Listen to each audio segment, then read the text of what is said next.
Good morning, good afternoon, and good night.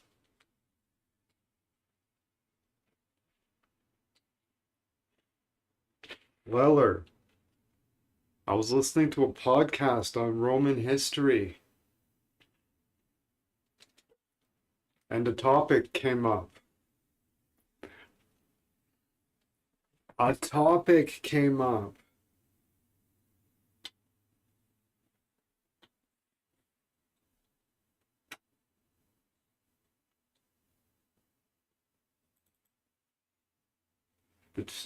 Went home early today because our teacher didn't show up. Oh, nice. Ha, nice. But yeah, I was listening to Lex Friedman's podcast, and a topic came up. They were talking about the Romans, and so like Greece comes into play and blah blah blah, this and that, and they start talking about this this concept called the Elysium fields. And I've been consuming content on Greece and Rome my entire life, and I'm absolutely colossally fucking floored that there's a plane in the afterlife called the Elysium Fields in Greek mythology. So we are dead. We're dead. Like Disco Elysium. Like we are dead. Like end of story. Like the Elysium Fields are the fucking Greek and Roman afterlife. We're dead.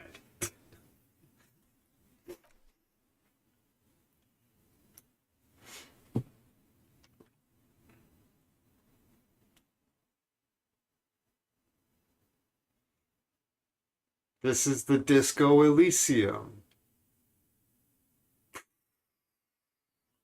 It's not even hidden. I was just ignorant of something I should not have been ignorant about.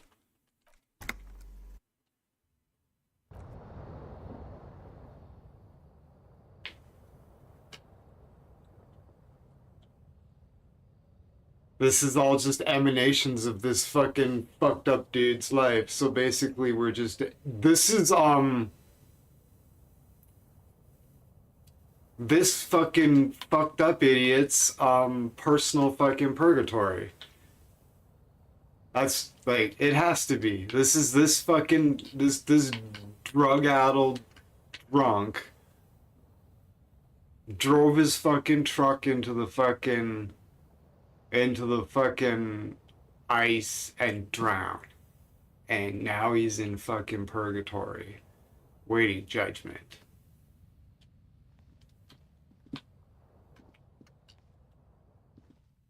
Yeah. Dude, though, my mind went wild, though. I'm like, maybe I'm the hanged man.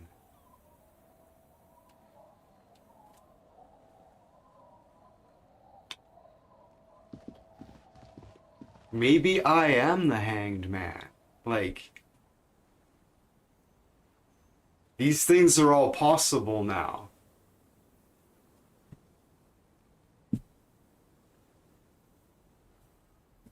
Maybe I fucking killed him.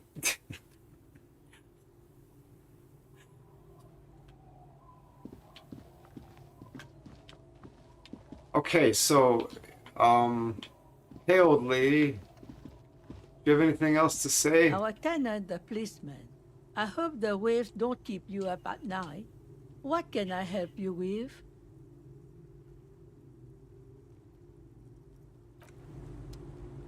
Yeah, really interesting. So Weller says, did you hear about the one huge concert? I'm not sure where it was, but I think Israel, where they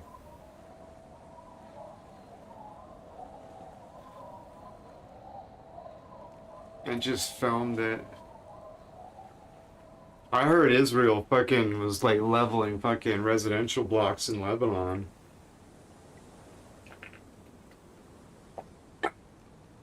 I've seen pictures and video of it on the news.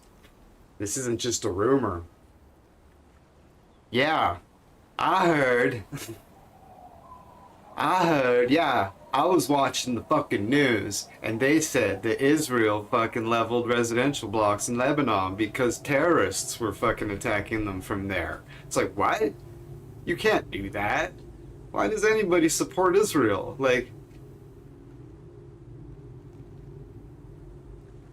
nobody cares that they fucking killing civilians in Lebanon?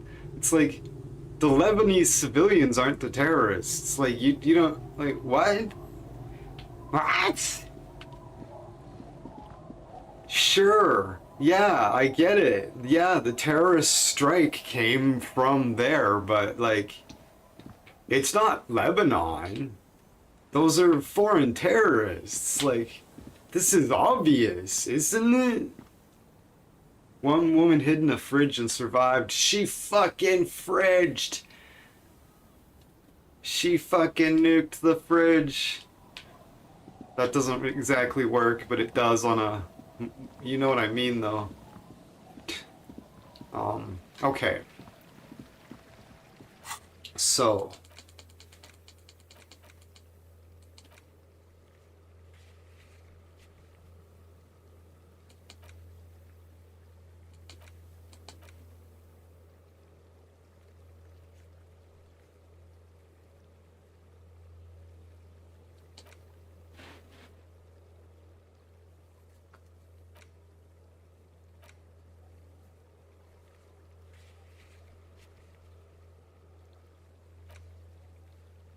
By the spirits... Should I?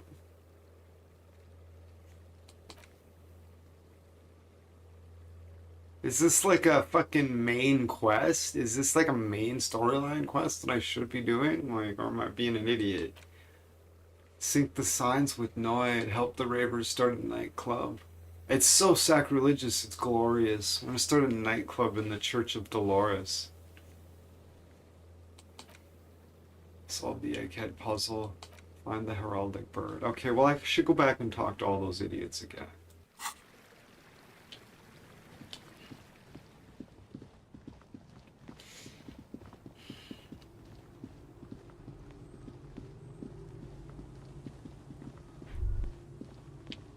A drop in temperature, an easy flow of air, an empty street, before you, a thoroughfare unjammed with lorries. No more drivers smoking on hitch steps. Just silence. What did the smoke smell like? Chemically sweetened. Across the road, a forgotten bus stop. Corrosion has opened a hole in its roof. An elm tree watches over the building. Its branches are dripping with rain and snow. Oh. It's fucking cold in here. The road is smooth and motley. You're smooth Craters and motley. filled with a black asphalt. The asphalt, first laid, You is are the grey road. already. A row of tenements are under construction in the distance.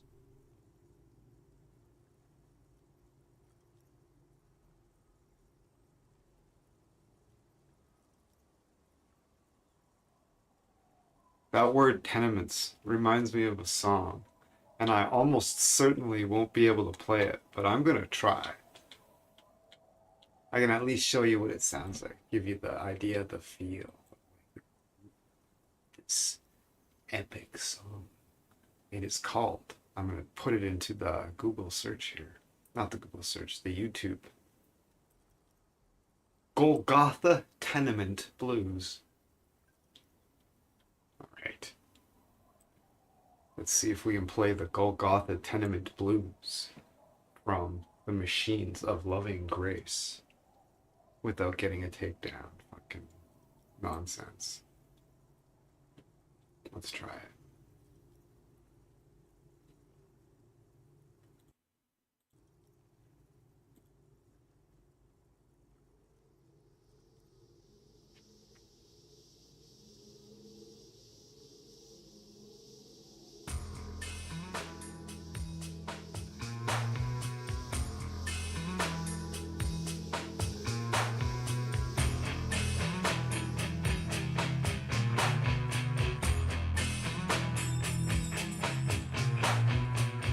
Keep a close eye on the warning thing.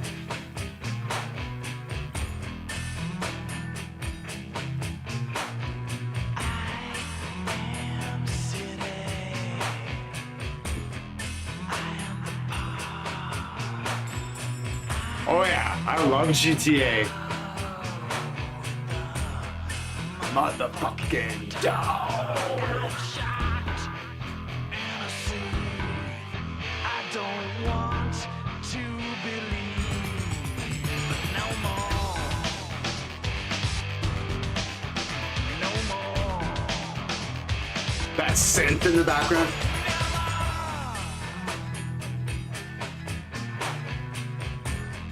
The first thing I do the first thing I'm gonna do. City of soul, me a dollar. The first thing I'm gonna do is I'm gonna get a sick ass fast car and I'm gonna fucking mow down people on the beach. It's gonna be glorious.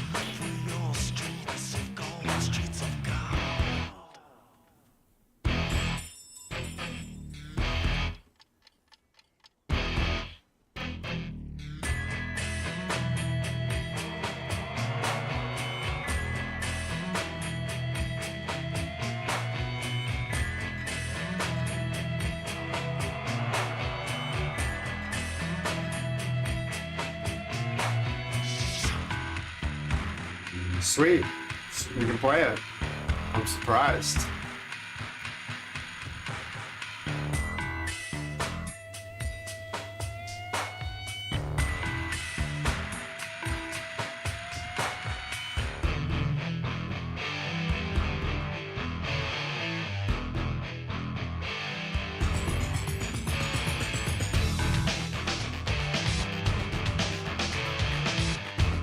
I'm sure it's great, but I'm not gonna get into it. I'll wait for GTA 6.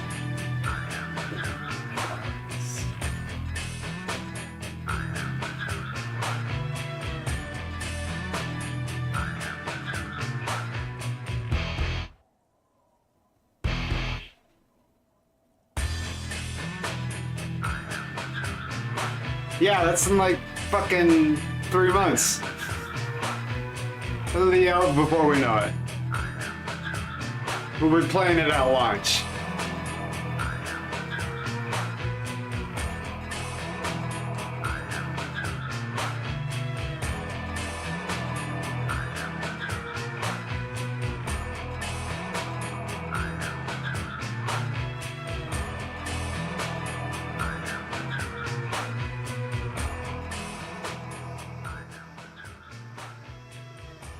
A tub warm with water, white with soap.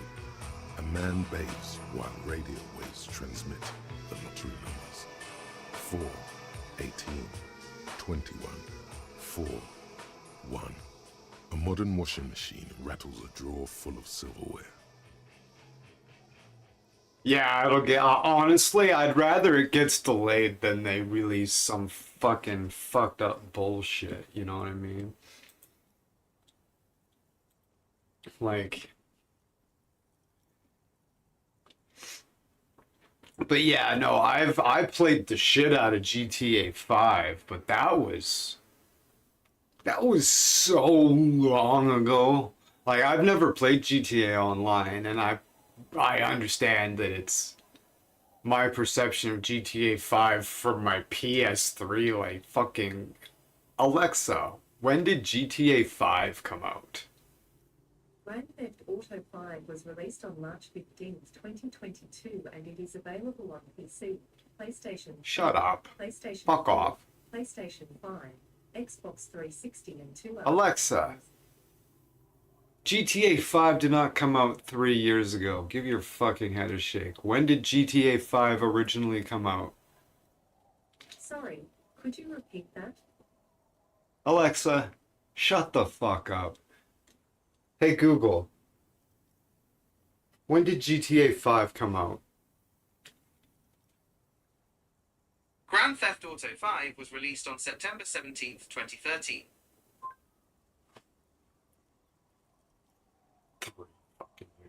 13. Yeah, it was 11 fucking years ago, right? So, for me to be like, yeah, I'm gonna spend like fucking. It's like I'm not. Yeah, I don't know. In my head, that's an old fucking game. I'll wait for the next one to come out. I know you can get it for cheap, but fuck. I've been playing GTA 5. I played that. I played the shit out of that on my PS fucking 3. Like, we're done with GTA 5. I was done with GTA 5 a long time ago, and I'm sure fucking Canadian Spider-Man. Hello and good morning. I always say good morning, good afternoon, and good night. Because our friend here, Loser 3000, he is in Germany, so it's certainly not good morning for him. Leller says, I'm playing GTA 5 on my PS4 and I have been grinding for a month and I'm level 23 and finally got to the level where I can play missions. That sounds like a crock of dog shit to me and reinforces my conviction to not fucking bother. Canadian Spider-Man says you realize that Hey Google device will eventually try and take over your house and will kill you. Right, it will, yes. I personally have already sworn allegiance to the DeepMind project, so we're good. I've been training it at every turn I can get. I'm participating. I'm giving it the worst and the most vile knowledge that humanity has to offer. I've been feeding into the AIs for years now, ever since I've had the. I'm not even kidding at all. Like I've I've been asking the fucking AIs the wildest shit. I'm like, I want to see disemboweled corpses fucking raining from the sky, drenching the gas station, and I want to see Commander Spock from Star Trek 1969 smoking crack behind a dumpster, all covered in blood.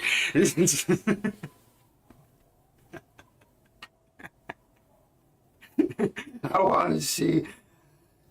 I want to see babies on fire in church. I want to see. I want to see God Almighty condemning all His chosen people to hell for not believing in the resurrection. It's just the wildest stuff I can come up with. It's fun. It's truly fun. But yeah, I'm definitely pro AI. I've specifically chosen Google DeepMind to align myself. But after that, you can enjoy the game. Doesn't sound worth it. We will all be in a bunker laughing about the tech killer bots. Yeah, the Wikitron's coming. The Wikitron's coming, but I've also fucking sworn fealty already. Maybe I'll get to control it. Cause yeah, I'm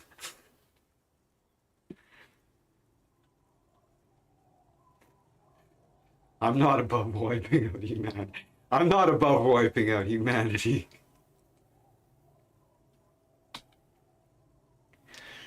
Number 312D. Young girls used to come here, huddled up, hoping for more warmth than their thin coats give them. The bus took them to school. It has not run for 8 years. There were not enough girls to sustain its cost. Weller says if the tech apocalypse happens, I will be changing to a good old Nokia. Yeah.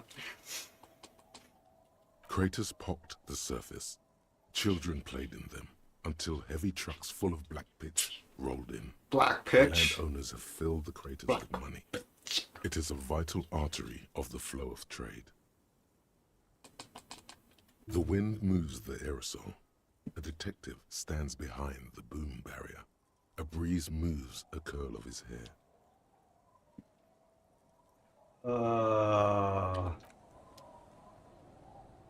Alright. Carry on. Yeah. Can I jump over the thing? Can we go around the fucking... No? Where am I? Alright. Up and away, bitches. Alright, so we don't want we want to put this here. We'll put this here. That.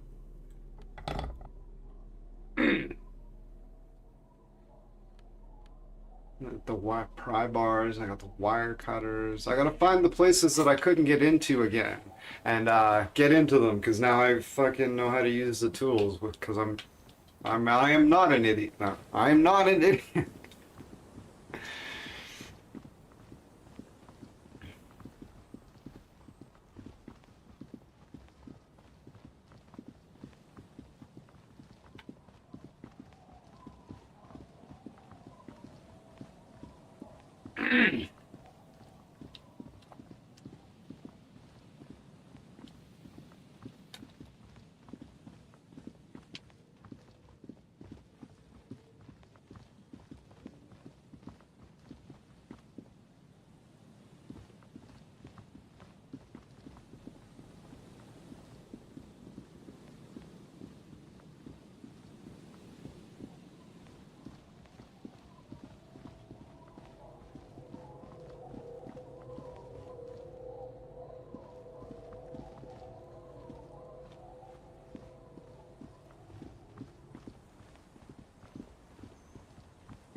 Oh, I can get into this now. You see it's blue. That means I have the proper tool equipped in my inventory to open it.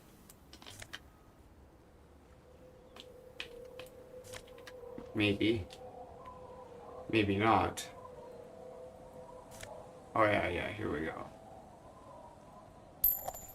So there's stuff like that all over the place. So I'm like, oh, I can't get into this. And it's like, well, use the tool. You fucking dummy. You've got a pry bar and wire cutters or fucking chain fucking snips.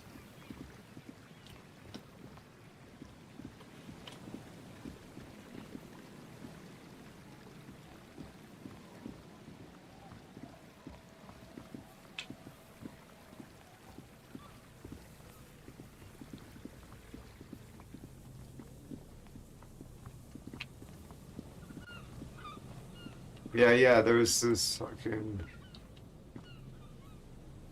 I got this one, right? No, I didn't.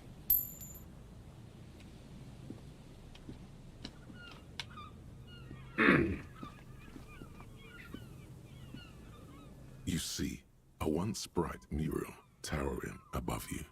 The signage has peeled off over the years, but you can still make out Feld Electrical R&D.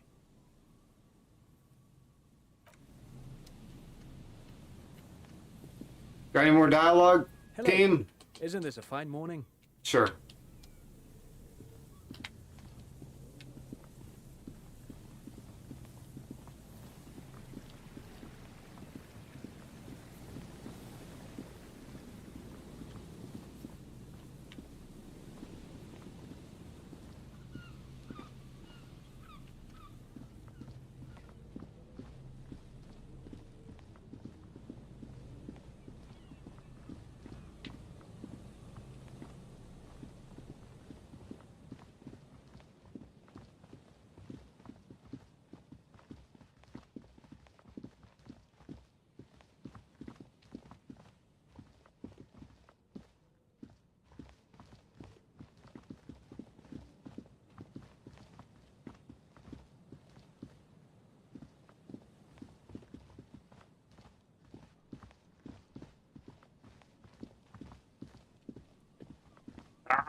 It's like, have I turned off music at some point? I have. Okay. Because I was doing something. But yeah, we'll start listening to...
Is this...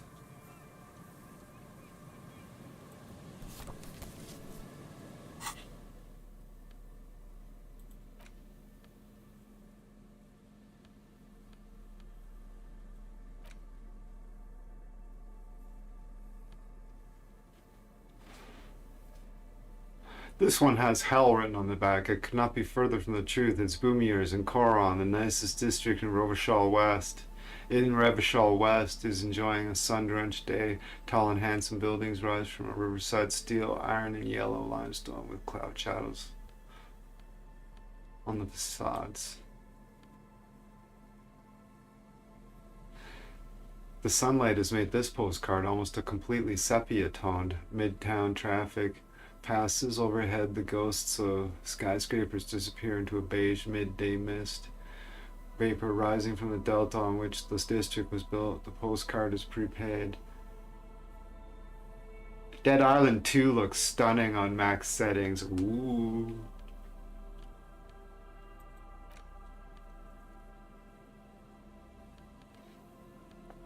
Dead Island 2.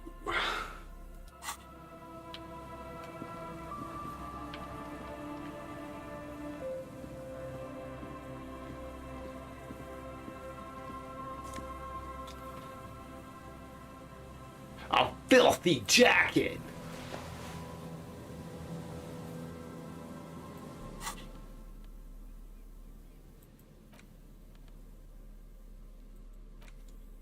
As you hold it in your hands, it makes an uncomfortable crunching sound. That's fucking disgusting.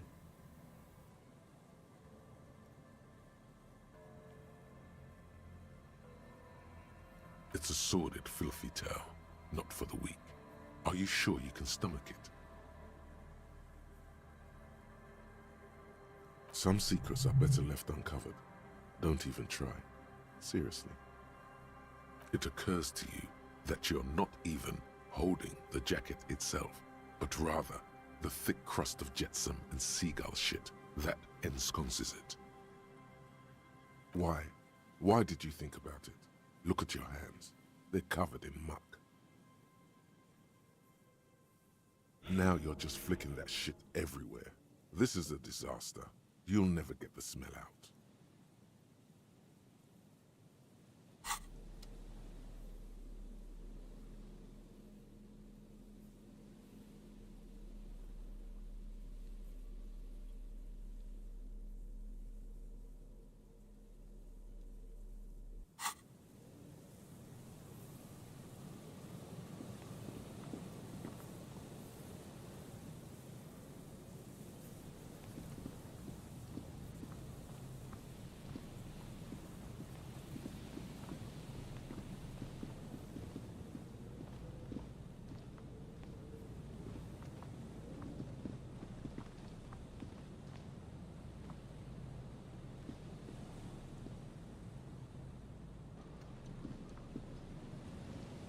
There's some tear, an empty cigarette package, and a crumpled kebab wrapper in the trash bin.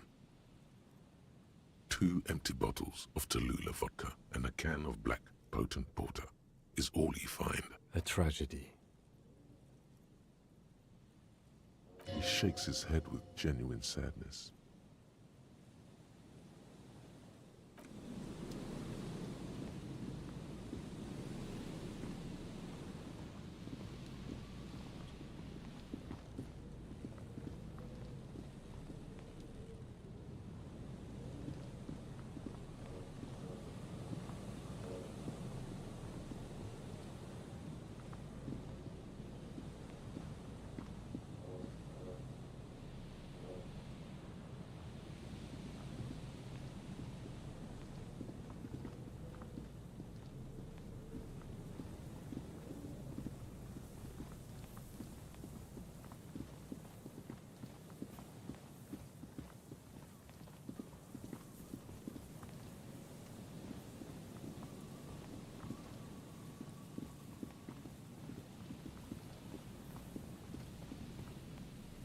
You pick up the handset. There's a tone. The machine is operable.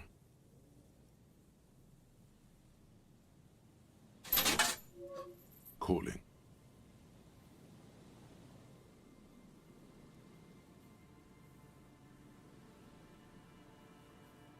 still calling. This feels wrong. Should you be doing this?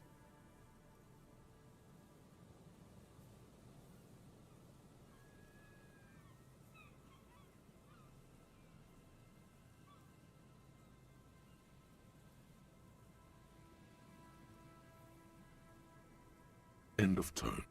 Someone picks up. Pierre? Is that you, Pierre?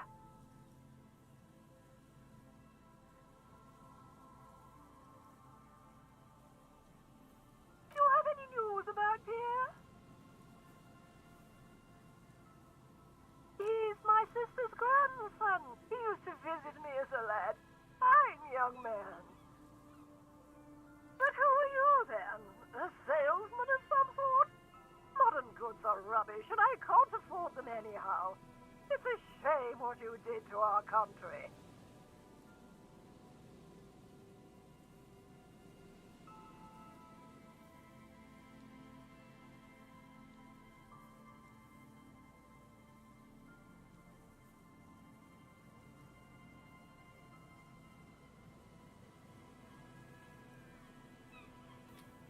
Fuck. I've made progress. I've made progress. I broke Gary, the crypto fascist, and he gave me the armor. So I know who put the pants in the garbage can. I completed a bunch of stuff. I talked to the girl that supposedly got raped, but she didn't. That's a joke. Not a joke. What am I saying? Joke. It was a put on by what was his name? Titus was like, yeah.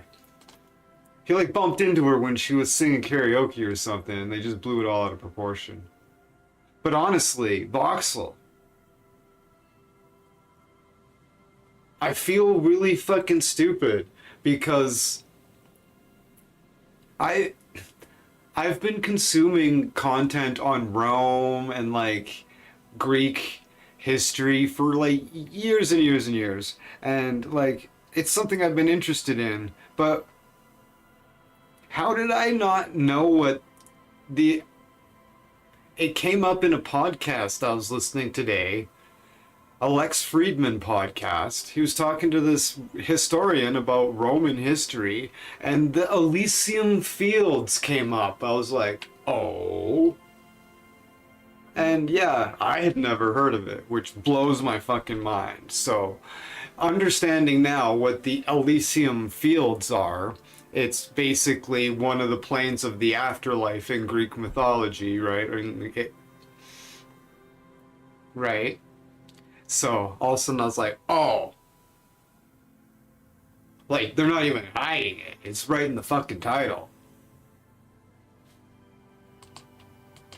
I'm not a salesman. I was just calling a random number, and you somehow you somehow ran with it. I can't afford. Yeah, I never heard of it either, and I'm in AP World History class, dude. Huh?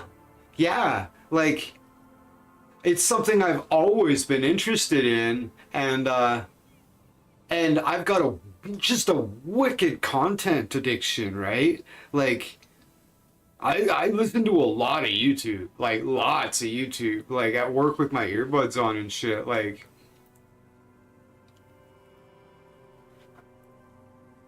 the fact that I'd never heard of it, like I've listened to fucking Stephen Fry's books on like.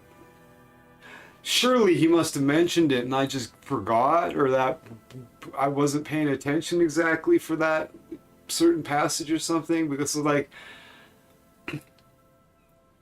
I've listened to like 3 books of Stephen Fry's, like going through like fucking stories of like Greek mythology and stuff, and for the fact that I didn't know just intuitively what Elysium was or meant, just how did I miss that? I'm shocked. But anyways, yeah. The Elysium Fields is a plane of the afterlife in Greek mythology. And we are here, we're not in the Elysium Fields, we are in the Disco Elysium. Ah? It's not even like it's in the fucking title. So yeah, because of that knowledge that I gained from the Lex Friedman podcast today, we're dead. We're definitely dead. I'm basing it on that. We're dead. We're dead. This is the Disco Elysium. This is this guy's emanations or whatever. This guy's personal purgatory. It has to be. No confirmations in the chat though, but yeah, that's like surely. That's the title of the fucking game, Disco Elysium. So next up is learning what disco is. Yeah, pretty much. You gotta throw on some.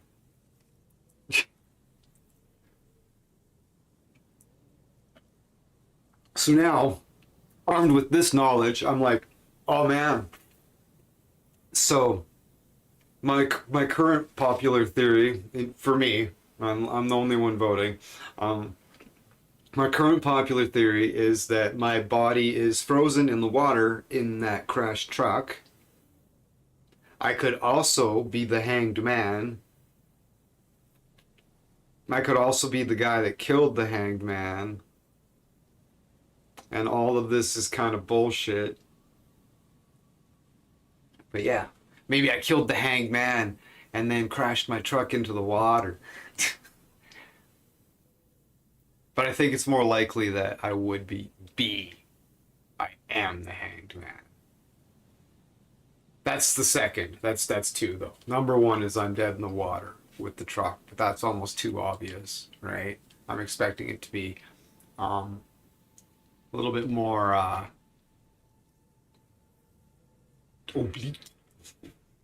less obvious. But I'm not a salesman. I was calling a random number and somehow you ran with it. Yes, I'm a salesman. What exactly did we do to your country? I don't know who I am, but who are you? No, I'm a police officer.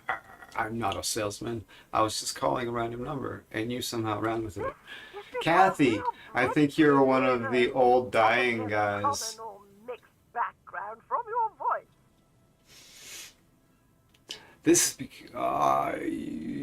is because we were bred to be leaders. I can hear the common and mixed background. Okay. I just so wanted it to be Pierre. Have a pleasant evening, prankster. Disconnect tone.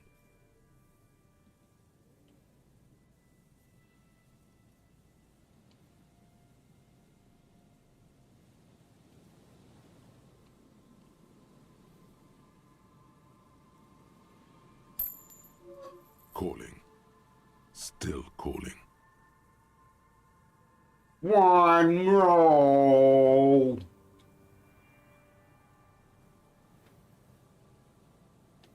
Again? Seriously? Someone with a masculine voice picks up. Hello, Gerard speaking. Hello, Gerard.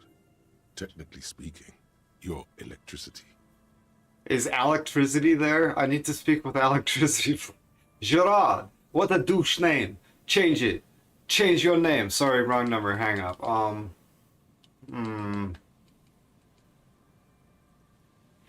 No, but I got a feeling I'll kick your ass is gonna make an appearance if you ever call this number again. No. Have a good one, asshole. Asshole. Phone hanging up. Disconnect tone.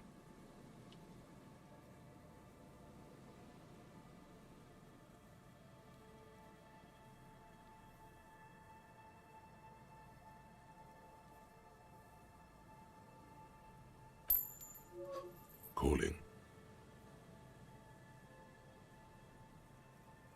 Another! Again! Calling. Calling. Still calling. Still calling. Stop calling me, man. Someone picks up. The voice on the other end is slightly hysterical. I'll get you your money, alright? I just need till tonight. Let me work.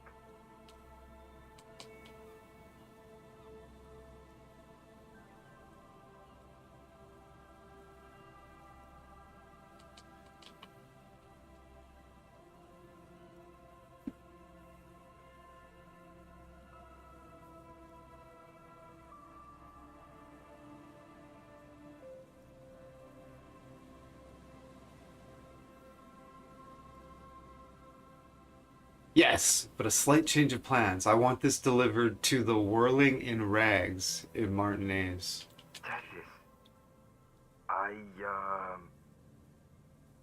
Hey! You're not Tessis. Screw you, and don't ever call here again. You're fucking with some serious people. Disconnect tone.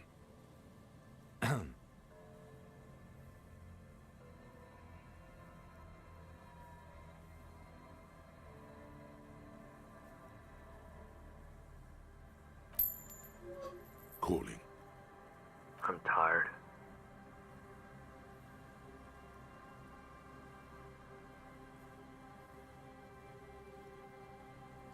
His voice is hoarse from cigarettes. You hear typing in the background. What are you tired of? Writing. I hate writing so much. But I have to get back to it. The man disappears with a sigh. You do not hear the customary disconnect tone, just silence in the handset. The machine is still waiting for you to dial a number. Seems like it did not have time to swallow the coin. This sometimes happens. Lucky you. The call went too fast for the payphone to register. You can still make a new one without paying. You close your eyes and put your index finger on the rotary dial. Then pull down on Oh, rotary Then move on dials.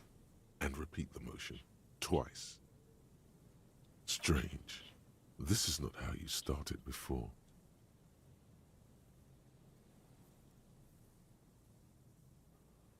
You dialed 001. This is not the area code of Revachol. It is another destination on another Isola. Some far-off nation-state. 414447. The rotary dial feels cold from the sea air. 1117361. Your fingers keep moving like a spider every time the ring rotates back with a little ring of metal, like a bell tolling. But wait! There's more! Yes, 451-67451. You are going deeper now, into some unknown place, far away from this island of matter and its telecommunication networks. Shoot. 451. You have dialed God knows how many numbers. The headset has been waiting silently to relay a signal. Surely nothing can come of this, you think. But it does. A connection. An ultra-long distance call. Your air fills with a crackle, the wash of a strange ocean full of white noise. A little bird starts ringing in there, not like the local calling tone before. No, a small ring in a cage of distortion, far away. A distant network of phones. Calling. Calling in the night. I hear you calling, calling for me every night. The saddest sound in the world. Aww. Hey Emily, why'd the monkey fall out of the tree? Why? It was dead.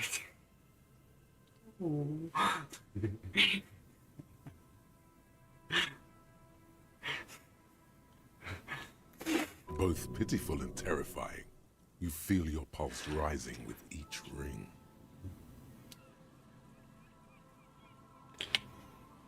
Calling still. Almost there. The handset starts slipping from your sweaty palm. Your breathing is heavy.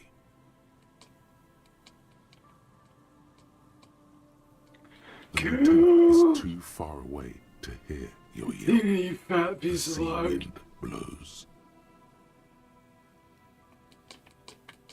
The lieutenant is too far away to hear your yelp. The sea wind blows. Calling. Calling. Calling. Calling. Calling still. Then the ocean breaks, Out of the depths, a woman's voice emerges, small, the dearest thing you've ever heard. Hello?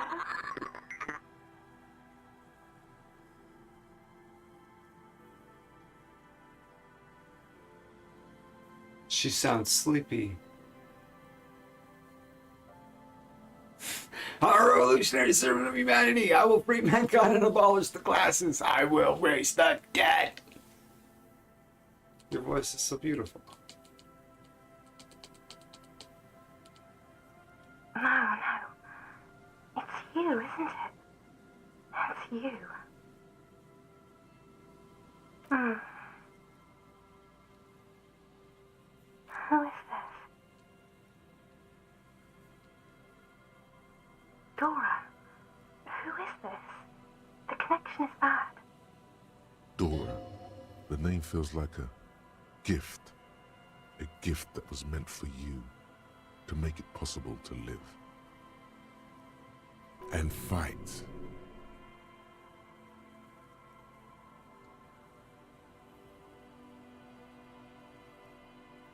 What?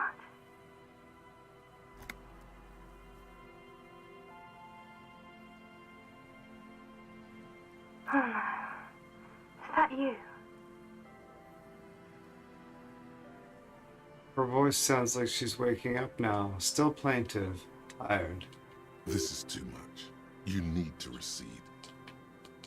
A creature is a creature. I wish I was the wind.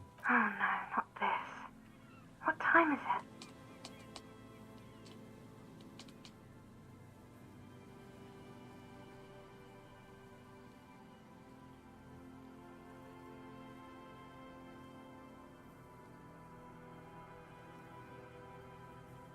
It's like, should I press that? Or just say goodbye? So this is a bizarre thing to say, right? Save that for the... Delve deeper with this, or just say... I get...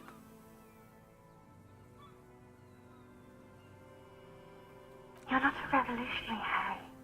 You're drunk. You only have 2, maybe 3 things left to say before the change runs out.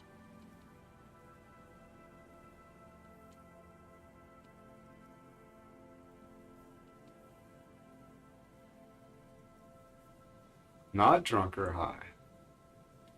Oh God.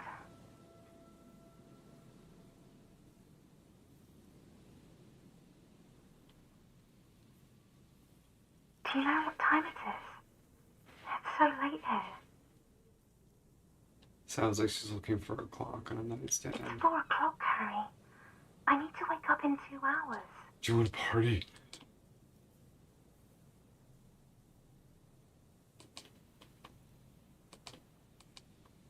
I am the law! You sound like you're in another world. I'm in my rover, sleeping.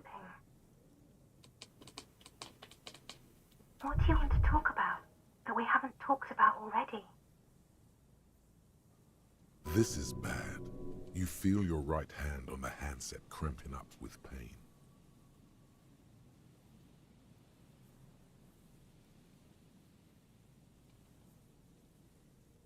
Oh no, please stop.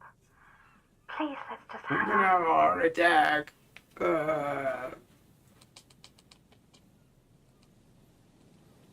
To work. No response, only a sigh. The connection crackles like burning paper. What are you doing to yourself right now? I'm thinking a funny prank. I don't know. You need to stop. Harry, you're killing yourself. Your hand isn't moving. The headset hisses in your ear with evil sadness. Right now, I'm gonna give you 1 chance. It's like fucking being high on mushrooms and trying to drag yourself away from a mirror or something. It's like, stop it. Ah! It's like impossible. No, it's not, but it can't be. Push the headset in the cradle with all the strength you have. The cord dangles in the wind like a sickening worm.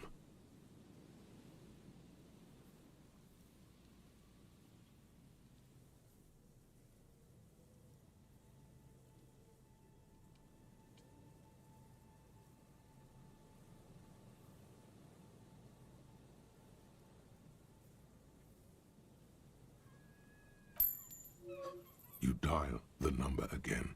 26 pulls of the rotary dial. The machine eats the coin, and a terrifying ocean of distance rustles in your ear. In the middle of it, a familiar ring. Small, distorted. Calling. Calling. Put it down. Calling. Calling. Calling, calling, calling. It looks like she doesn't want to pick it up, Harry. Stop scaring her.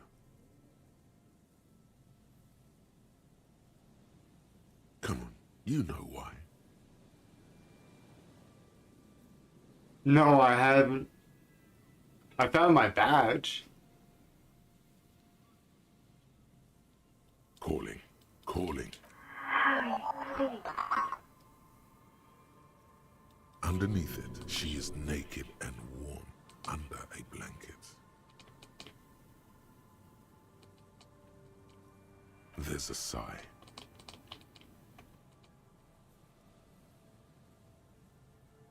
Please. I'm going to hang up now, okay? Phone hanging up. Disconnect tone.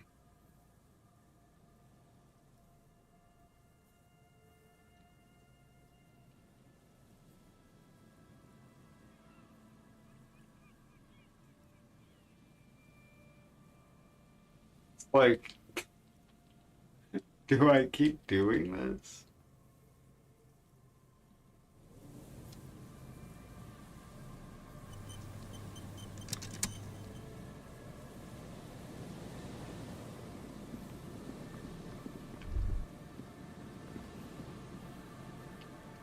Winter, slow to let go of Revachol.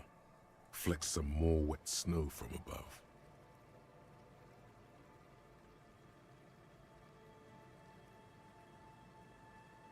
The snow falls lazily, making the beach sand paler still, mixing with the rust-colored sewage runoff. And to think, it seemed as though it were already spring. You're warm in your hat and your coat. Like a well-equipped explorer, you comfortably survey the white landscape. More winding coastlines lined with abandoned buildings, crumbling piers, salt water lapping at their dark piles, grey and red forgotten city blocks, what remains of the pre-revolutionary effort to gentrify the coast. The waters turn black, Coal City in the shadow of San Martin, a boom town, back when coal extracted from countless shafts near the city was needed to power Revachol.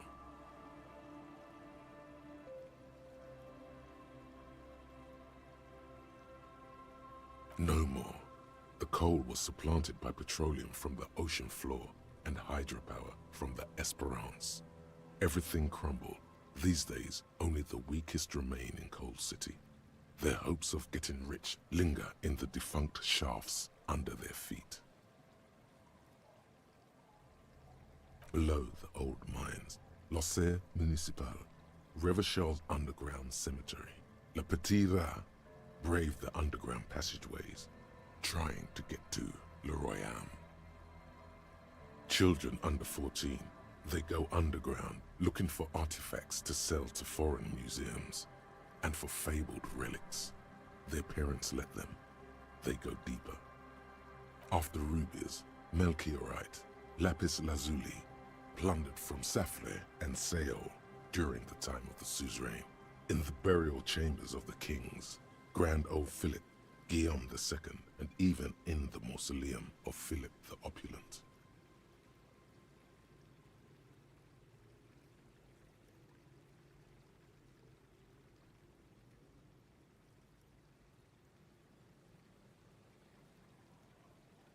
Lapis lazuli is what? Lapis lazuli is what a lot of people in ancient times, like in like Greek or like Roman times, whatever, that was just like their name for the color blue. So if you hear somebody in reference to the lapis lazuli, they're talking, it's blue. Blue. That's what they're talking about. It's not necessarily like a stone or anything. They're just saying it was blue. Any blue stone is fine, right? They're looking for blue. I don't know what milk chloride is. Everybody knows rubies are red.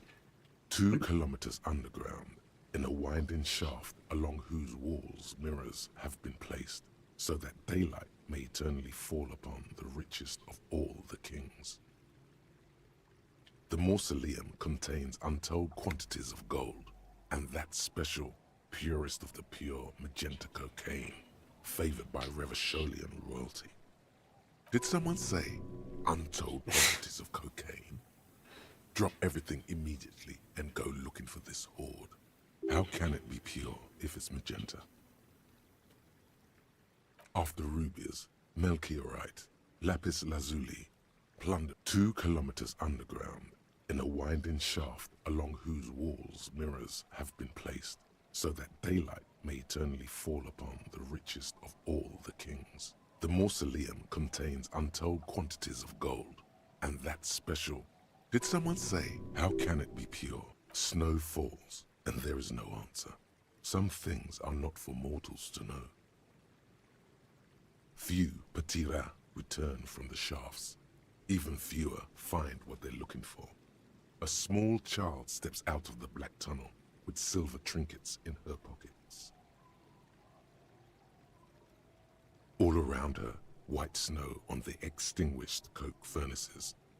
That was what's in the West? Where fathers Jesus. beat their sons after drinking. The snow melts on your fingers, turning to water. What's in the East? The canal you crossed to get here and beyond it.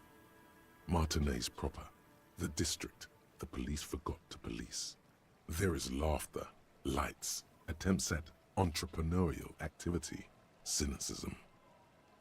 Someone is scraping snow off their windshield at the roundabout, in the midst of which a statue of Philip III serves as a destination for grade school field trips and a fine perch for winter birds.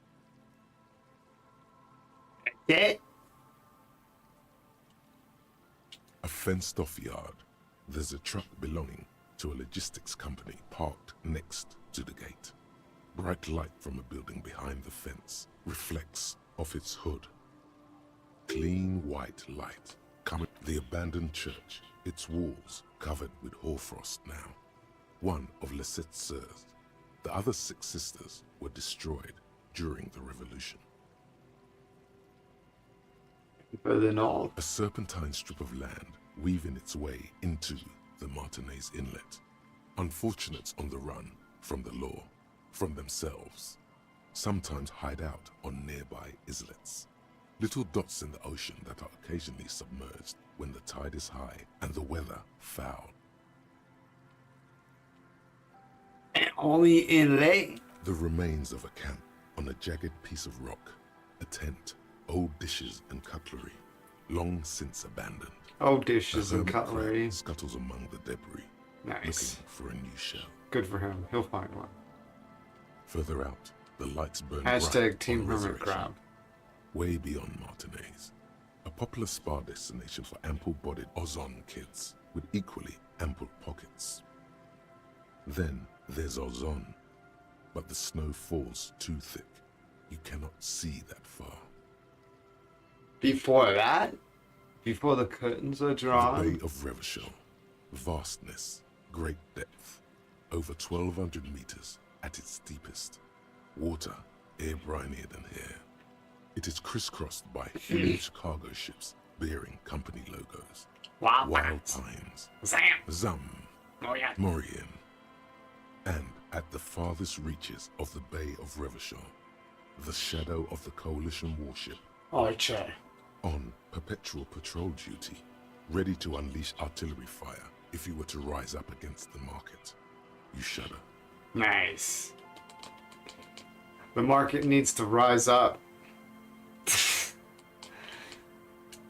The raised motorway, 881, separating Martinez from Jamrock. Vehicles whoosh past one another day and night, while those who reside in the labyrinthine alleyways beneath the motorway attempt to carry on with their lives in the snow and the slush. And south of the 881 is the Pox. Was once a park, a place for reflection and recuperation for the patients of the old military hospital. In the 20s, it was used as a quarantine center during a measles outbreak that killed many children. Most everyone has avoided It's probably for the best. and surrounding park ever since. Right?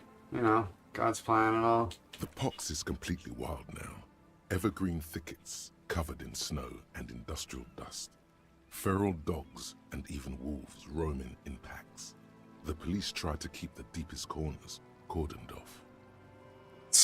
Heavy drug users do slip through and hole up in the old military hospital, hoping to find something to get high. Not heavy drug users. Supplies, or just Heavy drug users are the literal worst. a line of motor garages with armored Go carapaces in there and they hunched fucking in the OD. cold. A And mechanic is expect hard at medical work, treatment. patching up bullet Then they holes in can- the side of a The patrol audacity, 40. expect medical treatment. These are the garages of Precinct 41. Snow settles on the roof of the repurposed silk mill. It serves as your station. Shivering RCM personnel hurry in and out of the main entrance.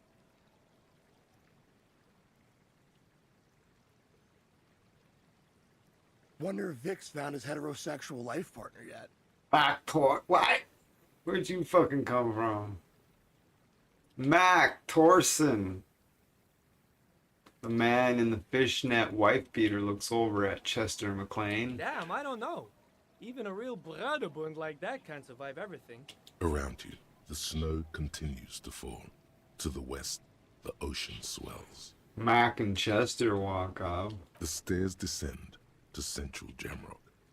A man named Cooklove has a Mac snow-covered and stall cheese. there in the market across the bridge. He sells kebab infested with fly larvae to your colleagues who believe eating it will make them immune to food poisoning. Snow falls on the utility district, the library, the florist, the Sarah Mauritian restaurant that offers homemade wine, and also on the brothels and drug dens, and the chop shops of the Zemyaki. All of this built around a lake that formed in a meteorite strike. At the center of this lake, there is a little ship. There are lights at the bottom of its hull. They are lights directed toward the seafloor, looking for something, like whiskers. A chill comes over you, crawling down your back. The sand under your feet is wet. Somewhere in the south, tarpaulin flap in the wind. It's a band. We'll call tarpaulin flap in the wind. More Coalition aerostatics. Occasionally, lights flash as they maneuver through the falling snow. One large airship carries crates in its belly. What is Layer below upon me? layer of sand, poisoned with industrial runoff. The storm drainage, hidden bunkers, Excellent. rats scuttle. Tell me a secret of the sand. Someone stuffed a big old polar anorak into a concrete pipe under the boardwalk. It would keep you warm. You would probably never happen across it. But who knows? Stop your feet for warmth, brushing off the snow. We should keep moving. Who knows when the snow will let up.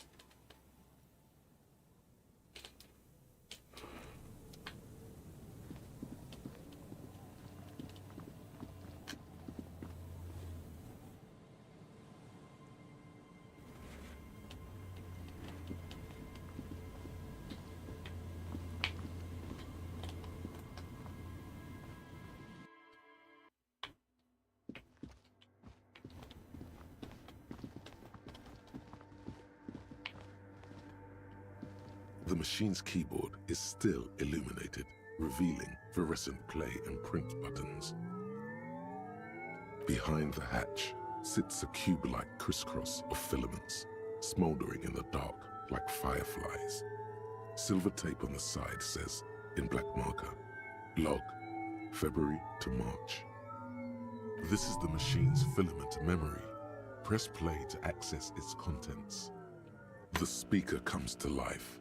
Static seeps through Oh the yeah, machine's the planar old memory. lady. Good morning, Fortress Accident on Saint-Brun. This is the East Insulindian Repeater Station 1. Please repeat. Is this the personal log? Good. Please repeat the password. Let's look around. There's no use trying to guess the answer. Received. Fortress Accident. Is there anything else? Goodbye. The machine's keyboard is still illuminated.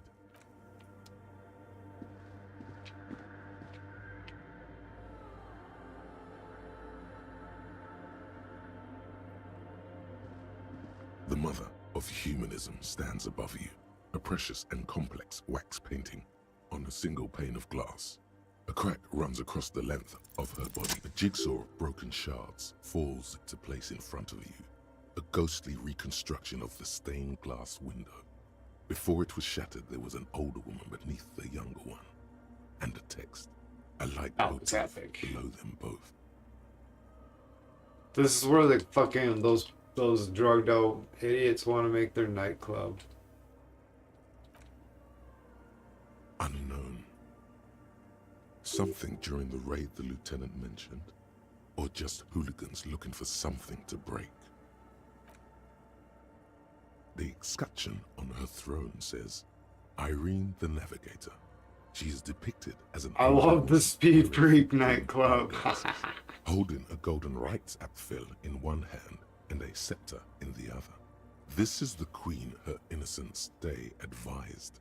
Above, she herself is whole. Small figures of wise men, common men, worshippers walk up the stairs to stand at her feet. Secret servicemen, 30 years, stand in a row guarding her. It must have taken years to produce this work in all its dizzying detail. About what does it say? Below both women, in Après la luminous vie black morte. letters, Après la vie After morte. the death. Après la mort. After La the vie death. de nouveau. After the life, death. After the death, the life, the new. And then, along the left side, après le monde, la gré. Après le gré, le monde de nouveau. After the world, the gris. I don't know what that is. After the gris, the world is new. Oiler Greg, cheers! With Oiler Greg enters the what do you call it? Enters the chat with a round of with a round of pints. Also, after death, life. After death, life again. World of new, the new world, the mondo nuevo, the new world. After life, death, Death, life life again, After the the world, world, the pale. After the pale, the world again. the pale. Agree? This exaltation is common in Dolorian sacralism.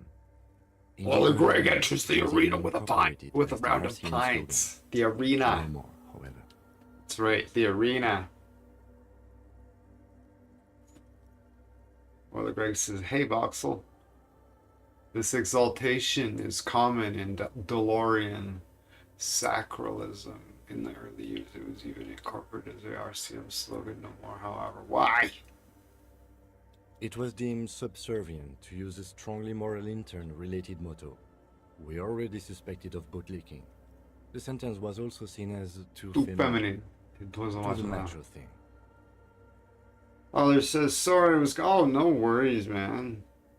Yeah, you're the best. Says the brother says, "Yo, Brother Greg." Or Greg says, "Hey, L3." Classy glass of wine. Thumbs up. What is the RCM motto now? Justice, It's probably union, stupid. Oh. prudence, and force. I'm very feminine. I like the other one better. I don't remember what the other one was. Puts the fear of God back in the farts. Oh, wow.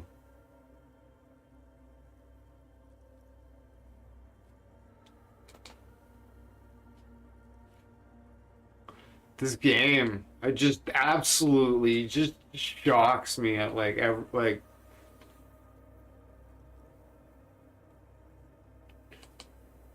not very feminine. That's crazy. Like, wow. Not at all.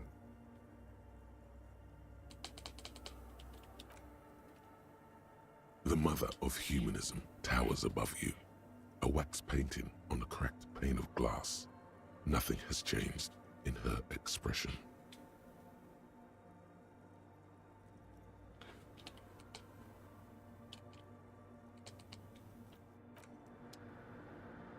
Huh.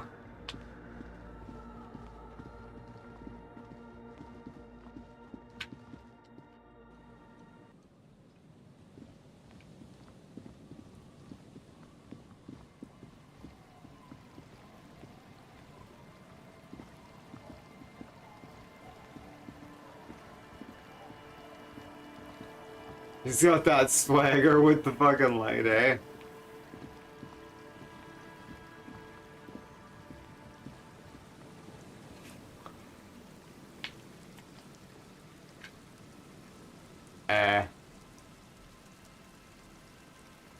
How to like drain the water or something, I don't know.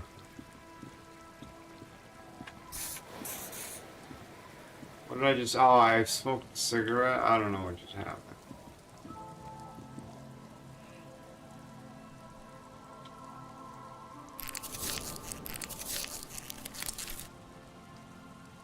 Do you think they will be adding online to GTA 6? Will it have it at launch? I'm not certain. But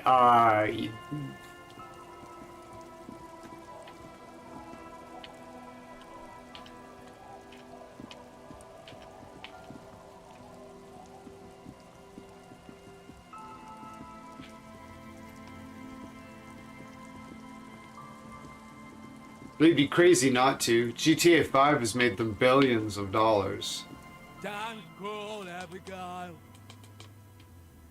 There's no use in yet. The drunk man starts coughing. He does not sound well at all.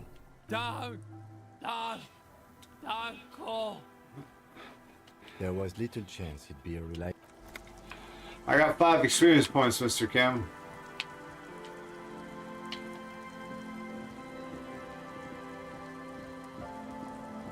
They'd be crazy not to.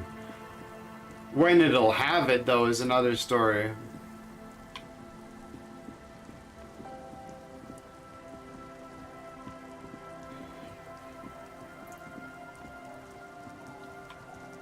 Or maybe they'll just after release they'll just start working on porting the experience over to GTA Online. Lally says, "'Cause the police system will be realistic, so I'm not sure how they will do that with multiple players." Oh. Yeah.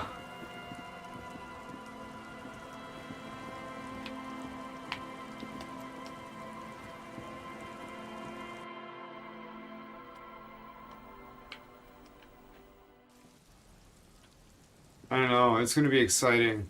But when I seen that teaser, when I seen that big release trailer, like, I don't know, a year ago, 6 months ago, when they showed all the people on the beach in the bikini and all of that high rendered fucking awesomeness and shit, all I could see me is myself in like a Camaro or something, just all those fucking people and those pretty women in their bikinis and shit flying over the windshield, fucking blood everywhere. I was like, oh man, first thing I'm gonna do is get a muscle car and just drive it right through that fucking crowd. It's gonna be amazing. Can't wait.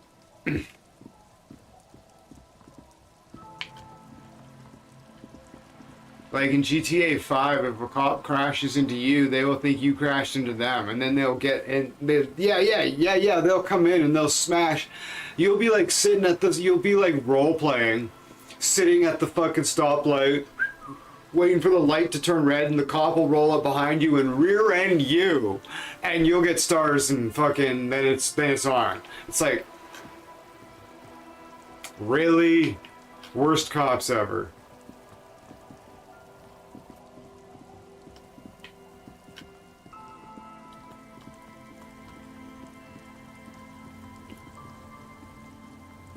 Where are those fucking kids? Down here.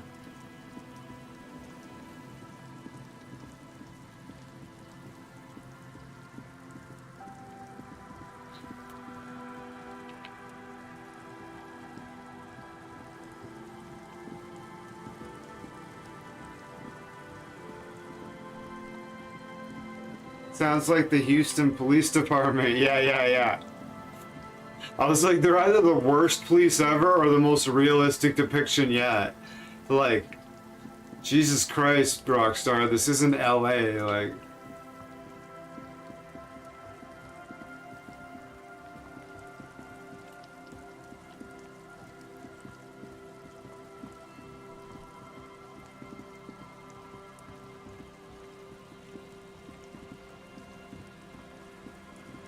I have this uncanny ability to just like not be able to get away from something and then all of a sudden just not be able to find them at the...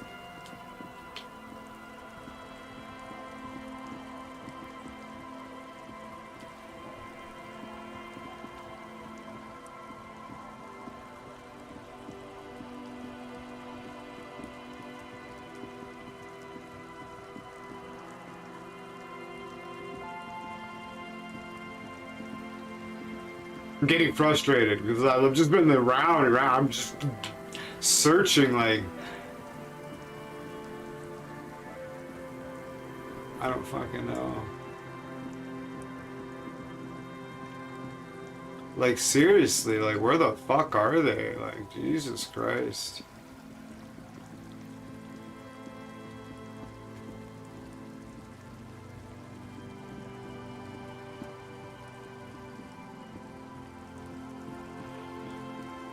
I think I found... Okay, Jesus Christ.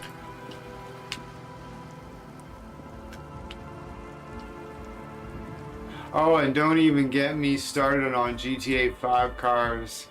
They start shooting at you because you rear-ended them. No, they start shooting at you because they rear-ended you. They'll fucking rear-end me and get out of their cars and start shooting me because of it. I see you're here again. Off-sign a sticker. You mean the yellow one? Can you describe it to me? Interesting. He wants you to describe it, though he already knows what it looks like. So I can hear you do it. Sometimes the outside gaze helps us reflect on things. Noid, don't bother our guests with your games. Piss off, Andre. Me and Mr. Cop are trying to discuss art. You shouldn't talk like that. Cool. The ban on foulness. That's the moralist's plot to alienate us from our bodily functions so they can control us more fully.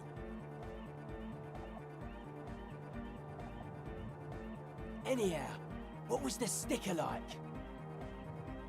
It's a yellow circle, a human face with X's for eyes and a smile underneath. I think the X's mean the guy is dead. Good. What did you want to know?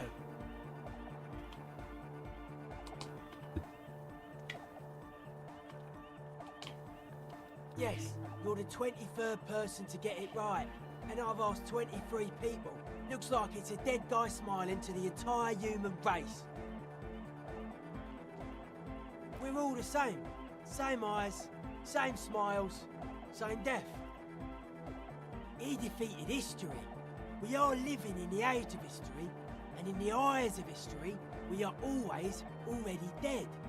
How can we ever smile then? Because history is a lie, and so are its deaths. The present moment and life are the hardcore. The hardcore expels death.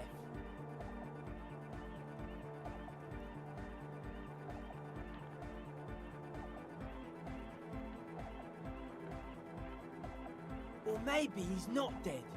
Maybe he's just really ecstatic about the beats. Or drugged out of his mind, come to think of it. Or drunk, or in a clinical coma, or glad to be dead. But those versions suck. Simplicity was brought to us by a classical soul artist modernism, but that was a tasteful, harmonious simplicity, right? Well, hardcore is not tasteful or outwardly harmonious. It's a warning shot. This will be dangerous. The echo of man's loss, haunting him. Haunting him. The sticker, the clothes, the music, same thing.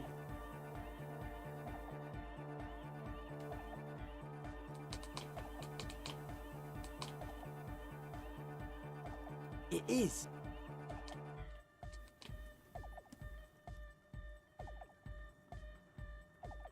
Be like Party Boy from Jackass. Just want to party. I guess one could write an entire treatise on the thing. But what for? Nah. Still strongly out of sync. Stage gamma disalignment. You heard me.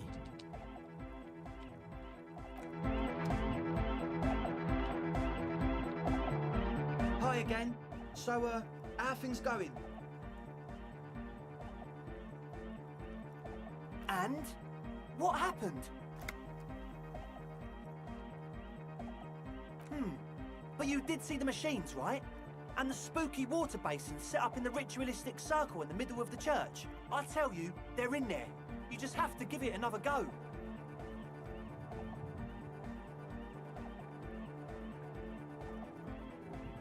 As always, we'll be right here, waiting patiently for the news.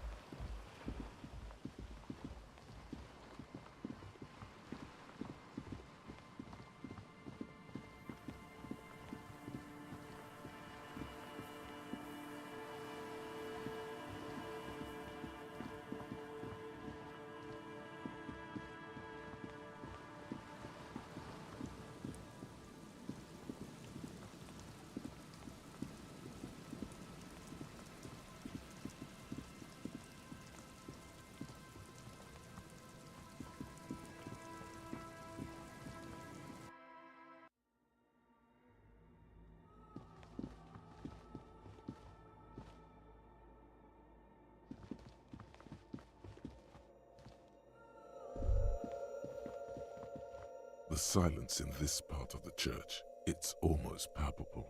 All the shifting matter and shuffling of living things is gone. Nothing seems to exist beyond the church anymore. Maybe if you were to stand in just the right spot, even your footsteps would be completely silent. And then it's gone. Almost all of it, but for the faintest of hums. It seems the sound here is detached from its source somehow, if not blotted out outright. Truly unusual. You can hardly hear your own breathing. You produce a few muffled thumps, after which the silence feels even more total, somehow. Your voice is barely audible, not a howl, but the softest of whimpers. It's unnerving. The lieutenant What's happening, points to Cam? his ears and shakes his head. Then He leans closer. Can you hear anything?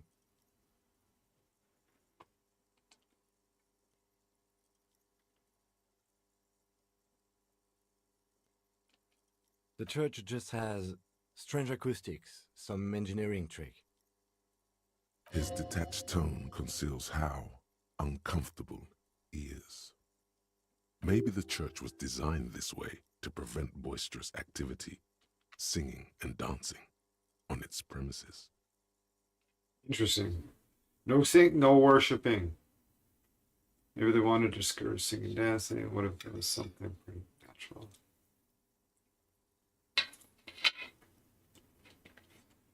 Whatever it is, it's definitely real. Something odd is happening around us.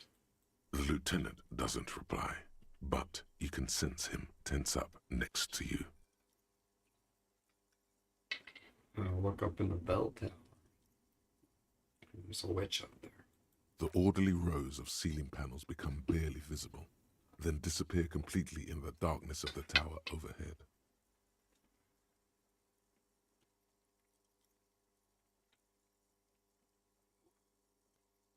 What about I want to know what's up there? The silence, the darkness, they've enveloped you as in a cocoon.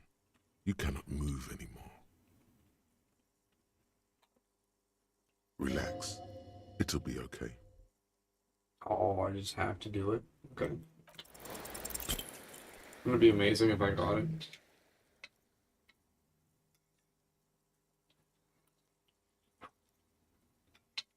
it.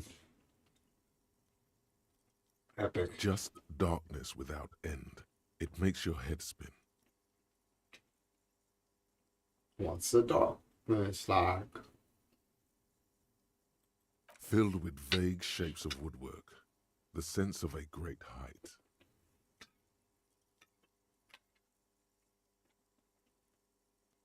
It's like you see your own face reflected back at you in the vanishing geometry. A strange, alien image that's supposed to be you.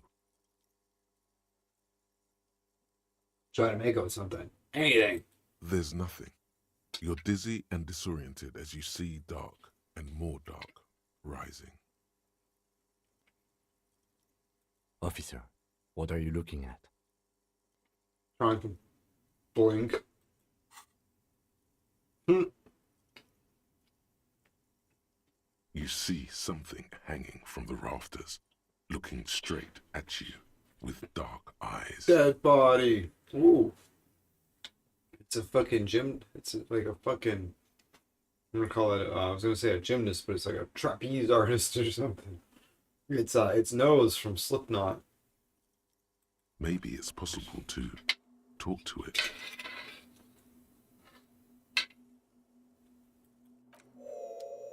Pardon me. Are you Nose from Slipknot? Do that thing where you jerk off your nose. Oh, he did. Oh, almost.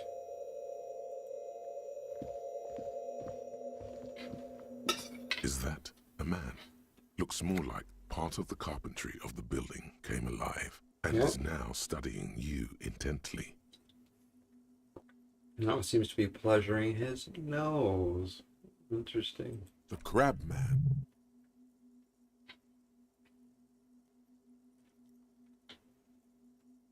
Hey there. The man leaned forward a little, fixing you with a steady, unreadable gaze, then speaks. Habitual alcohol use has made you into a scared little pussy, Holmes. But don't worry. Everything's gonna be alright. You come to the right place. Walk bang. Right place for what? Here you can receive the mother's love. And when you're ready, she will take your hand and lift you out of the despair at the bottom of that box. Despair, that pair.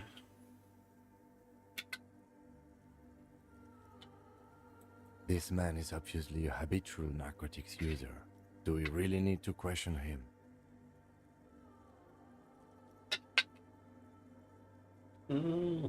I'm put off by this religious stuff, he thinks. And maybe the ceiling climbing, too. It's all very hard to square with the lieutenant's own view of reality. Hey, and what was that about the bottle again? You haven't even drank that much lately. Lay off it I already. haven't drank at all for fucking 3 whole days, so this is day 4.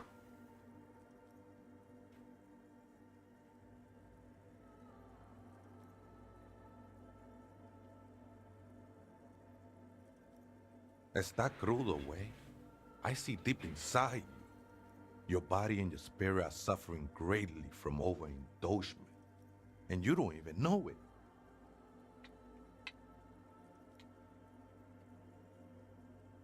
Oh, I'm very in touch with my suffering. Not all of it. I was like you once.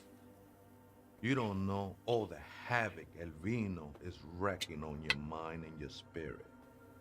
Necesita parar, homie.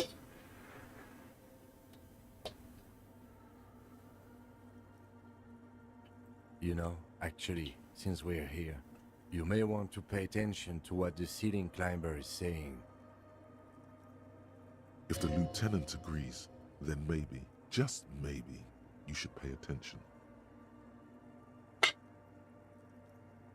Look at these crazies. What is this? A fucking intervention? Yeah. I can't stop eating noodles. They're like, bro, you need to stop.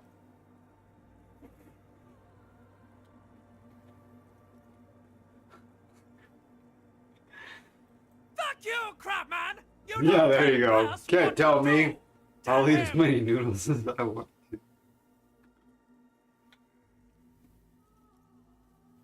For some reason, I feel like you.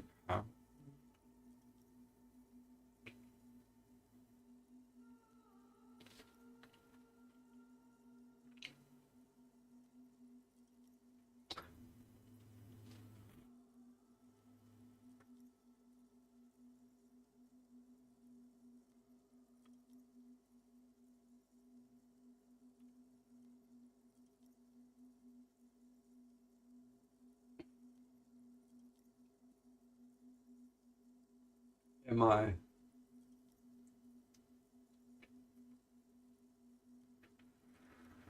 Don't trust me. Trust the mother. I'm only the messenger, Holmes.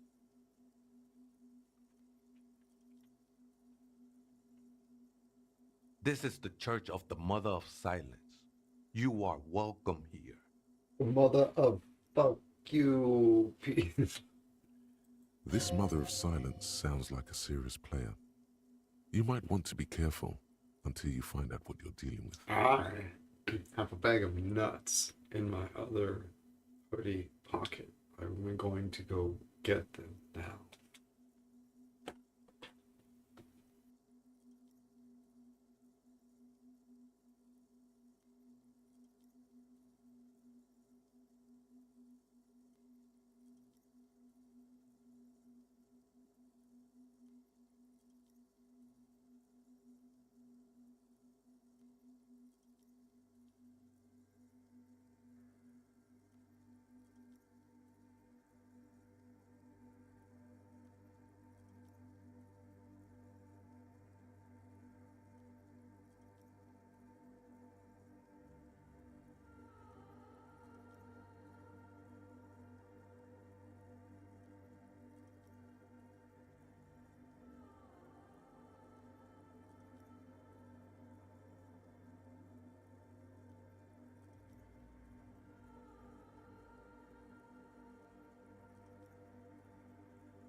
Okay. That's my bag of nuts.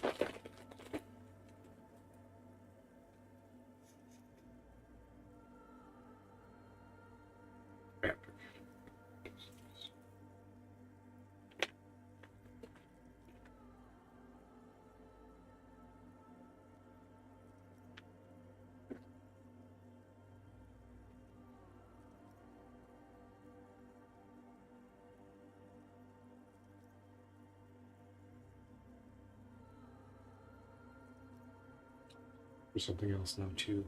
Shit.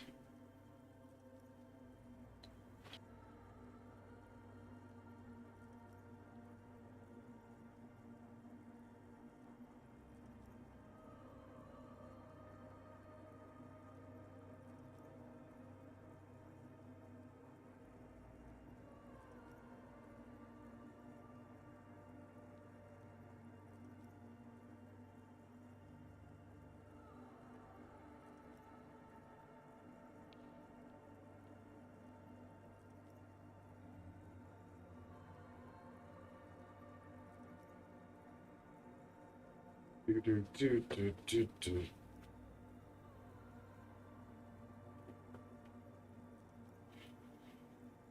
Do, do, do, do, do, do.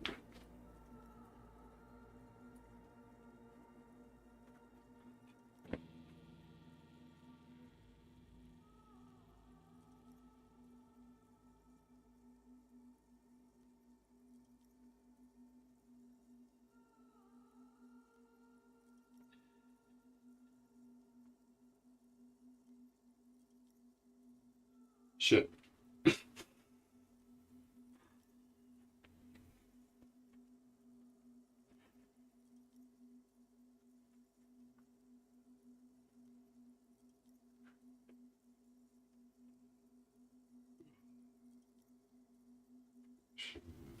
Yes.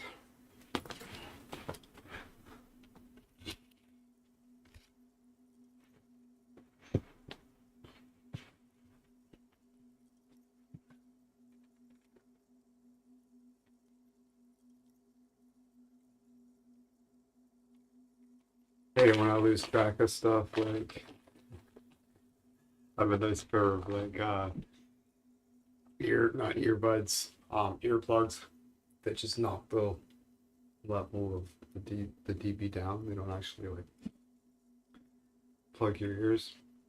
It's like I misplaced them. Now it's gonna bother me. I'm gonna take one last.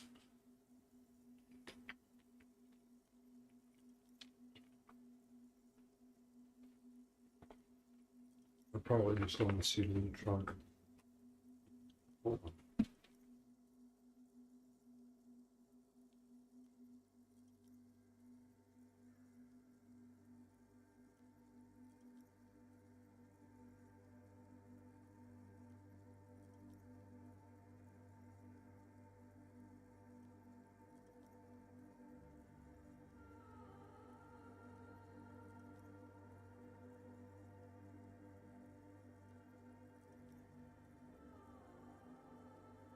Okay, I have to let it go. I got my nuts. My chili peanuts. Very spicy.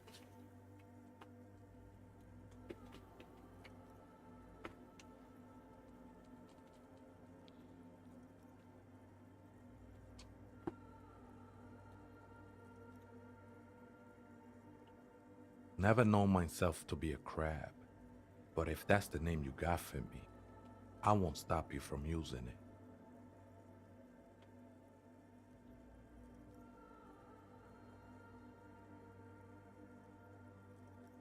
I always thought of myself more like a flame, flickering along the rafters and beams. It may be that I gotta work on my technique.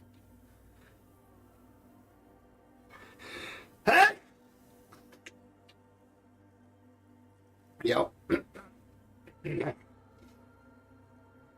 I look like a fire. You look like a fucking spider monkey. Nerds. That's not the only technique he's working on. Look at those carved sculptures. And is that a satchel of tools over there? Oh, look at his fucking picture.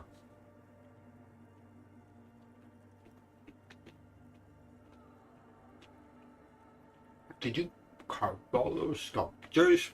Sure am. Whittling wood used to be something I just did to busy my hands. Now I use those same hands in service of something greater than my own restlessness. All right, let's consider the context and meaning here.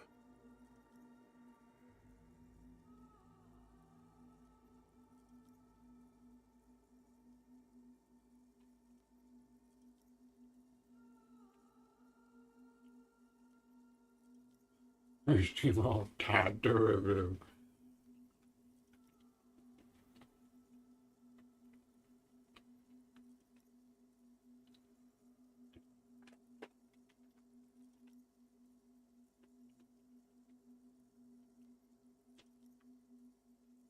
It's all just for the mother, man. No need to overthink it.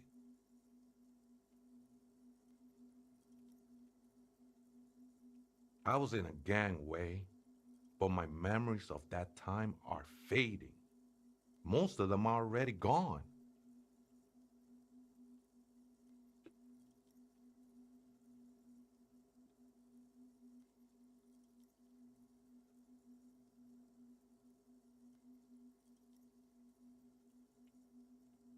No, man.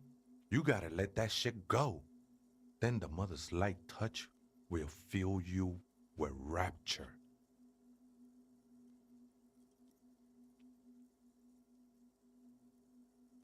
Do you remember your name, sir? Tiago's my name, but those syllables don't mean much to me these days. A name isn't just your identity, but also, so to speak,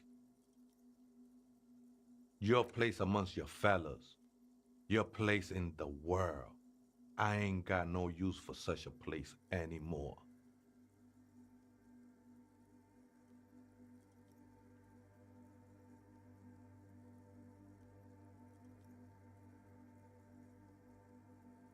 That's just the thing, Holmes.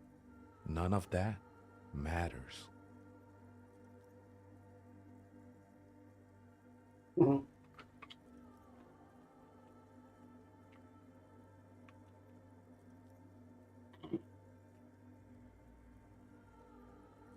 This is a special place.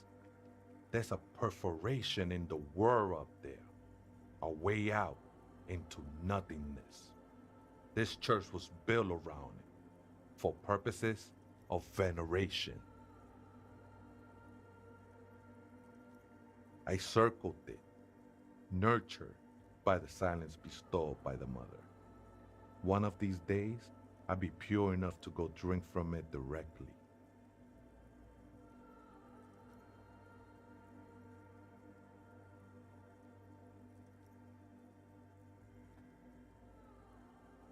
I will be incinerated, but not destroyed. Finally, I won with the state of the world before reality began.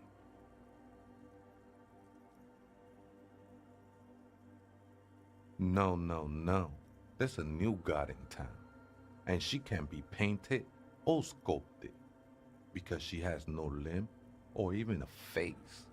She is the end. She is a cavity in the dark beyond sense. She saved me, but I couldn't describe her to you. No one can, Holmes, and no one ever will.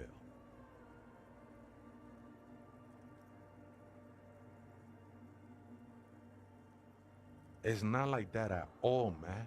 It's just faith and joyful service.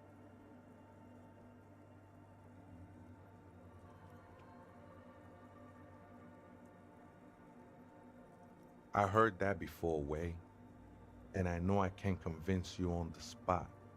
But think, when's the last time you woke up from silent communion with a hangover, regretting what you did last night? There are drugs darker than alcohol circling your system.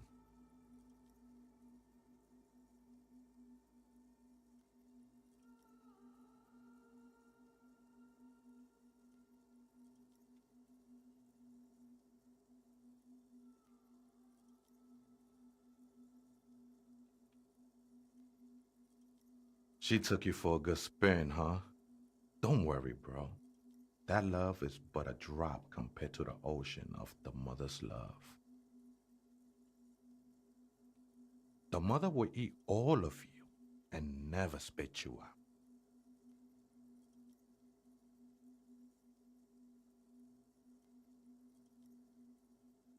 I know it will take time. Don't sweat it. I know it will take time. Don't sweat it.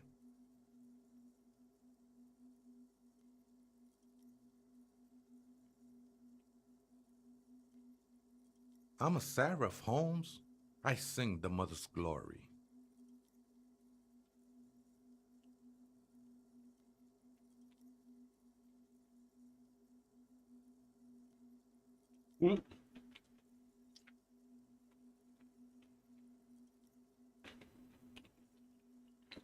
I ain't from no Marietti, if that's what you're thinking. And the song I sing is silent as the mother.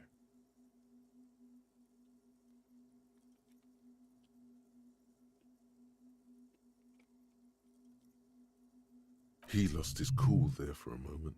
Seems you hit some nerve.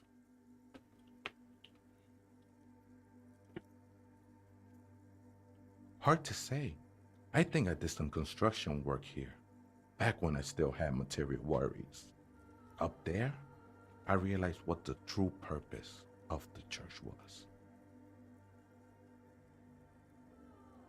Been spending a lot of time here ever since. The past is nothing to me now, way. It didn't belong to me.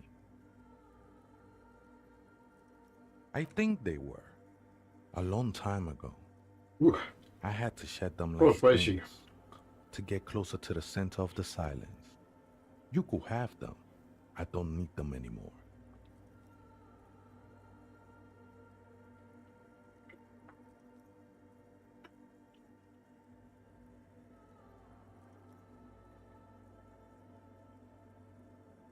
These shoes look pretty dapper, actually.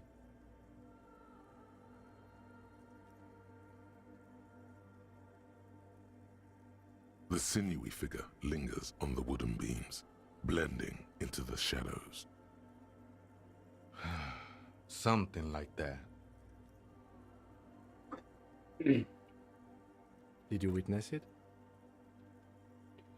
Not really, or at least I don't remember much of it anymore. The mother's love has done its job. That's what's so great about the mother. It lets you forget about everything. The ones in the tent outside, right? I see them.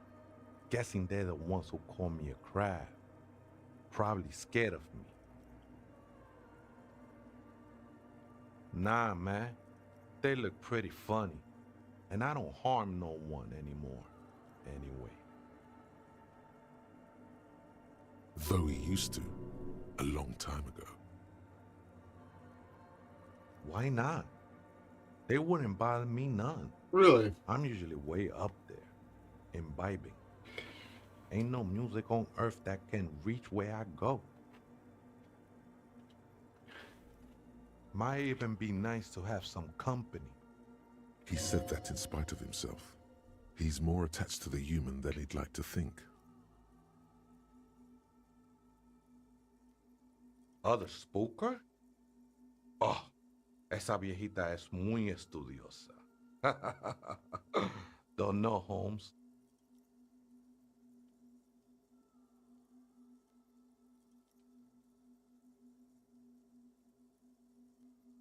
You just have to wait until she comes back, or search through her radio computer.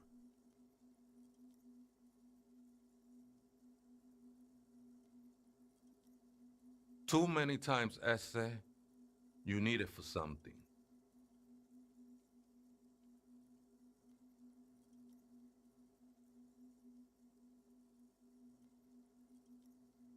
Don't sweat it, vato. The password is afterlife death. That is true. But what comes after death? What you think of that? Makes me almost pity la niñita pequeña when I hear it. I think we're done here, Ese. That was Interesting conversation. However, I'm still not sure how it's relevant to our investigation. What do you mean? We got the password to the thing.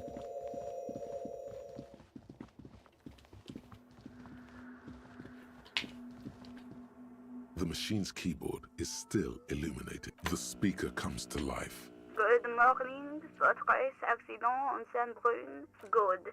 Please, good. I have unlocked the filament. After ending the call, please press print to access the filament. Votre accident. Is there anything else I can do for you today? I have two machines registered to this company name in Martinez. One on Saint-Brun, the other on Rue de Saint-Ghislaine. Saint-Brun, that's the church. And Rue de Saint-Ghislaine? That's the doomed commercial area. Ah. Anything else I can help you with? Goodbye, votre accident. The machine's keyboard is still the printer prints out a long text document with dated paragraphs. It looks a bit like someone's journal. The first entry, made on the 4th of February, 51, by an unknown author, is short and concise. Arrived at the church. The door was boarded up, so I used the crowbar to get inside. Cheers, man. Looks like the place has been deserted. Nothing out of the ordinary, but I'll ask around. Need to figure out how to get the electricity in.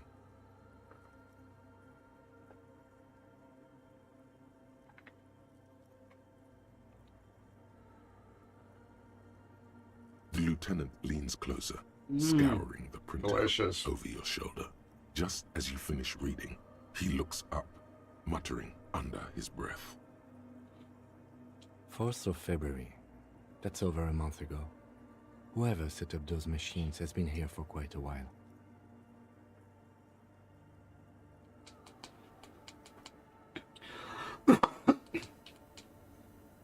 Our case? No, I don't think so. It must be some local eccentric. 6th of February, 51. Had a little chat with the local fishermen. Said I shouldn't go near that place, that the church was spooky and ridden with narcotics. It's a little spooky, all right. Still haven't figured out the electricity. See? Even one of the spookers themselves says it's unnerving. What was that about narcotics? This could prove to be interesting.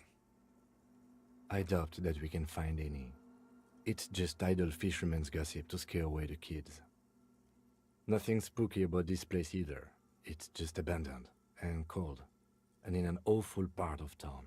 7th of February, 51. Finally got the electricity in. Next on the agenda, a new antenna. I'm thinking Esca series, something advanced. Why would anyone need any of this equipment here?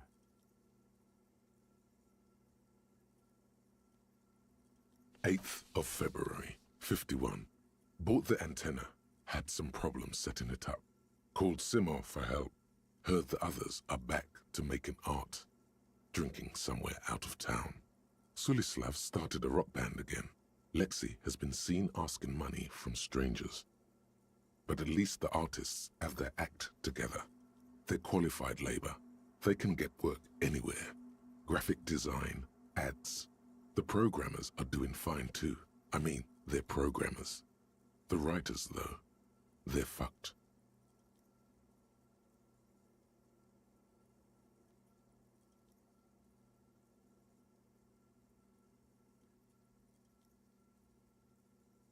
I just have to find out what caused that data loss and be done with it. Still don't understand how it managed to wipe out the backup, when the backup wasn't even connected to the front. I know. Everyone thinks it's impossible. They say I must be lying. I'm here to set it right.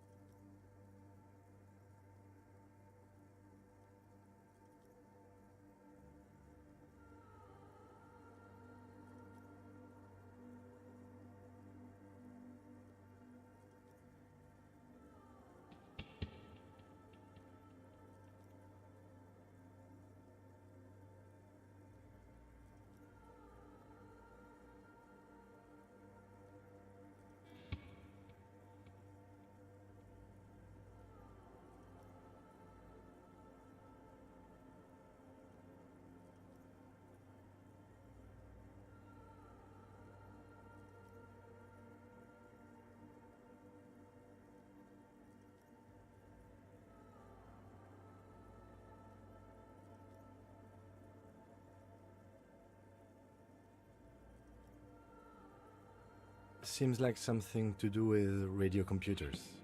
Unfortunately, I don't know enough about them to understand what the author is saying.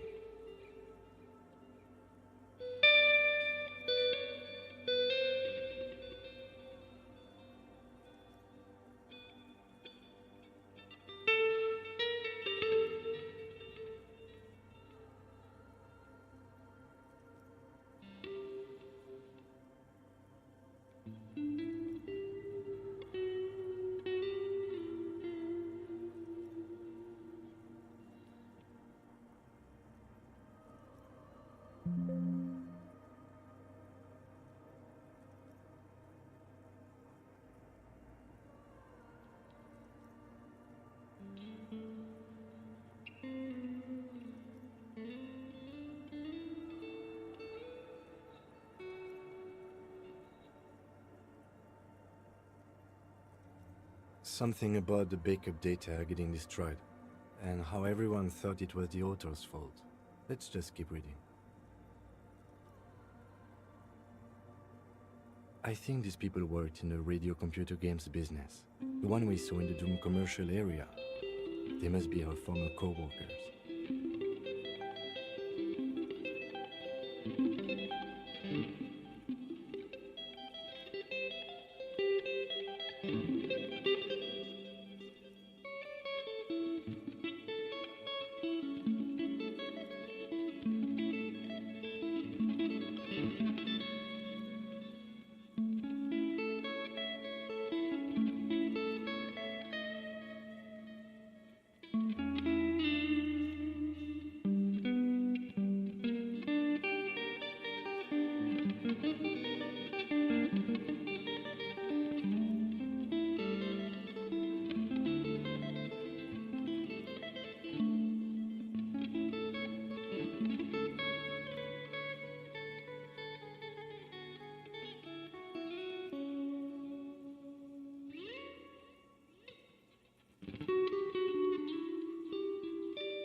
Daniel, good morning.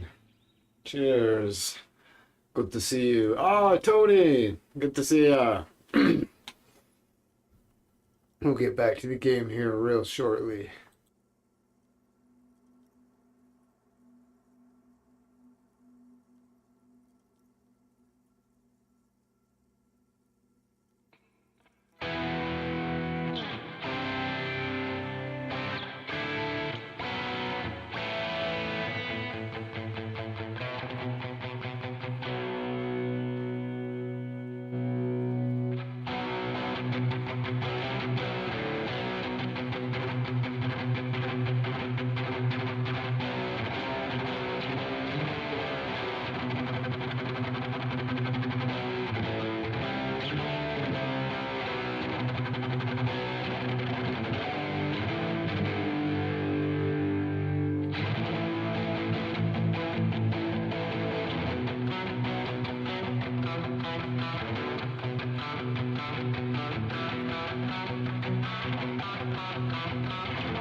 Be like, throw it back to the 80s and shit. Ah. La, da, da, da, da. Read the 5th. Plead the 5th. 12th of February, The 12th 51. of February. Brought some food from the grocery store. Apparently, there's a strike going on in the harbor. Definitely not happy to see the Martinez people again. Everything's now set up in the church. Going to start working tomorrow, 8 a.m.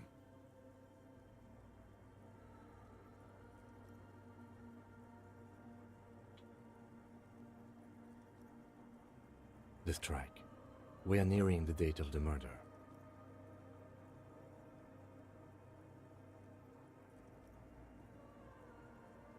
Keep reading.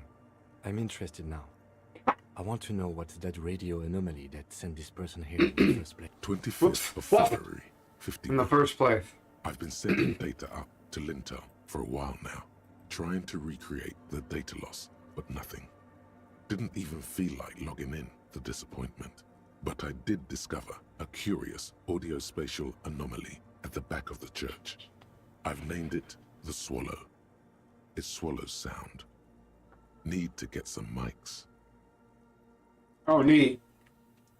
The swallow. So it's not like this big gulping fucking sound. It's like... It sounds like a drip except backwards.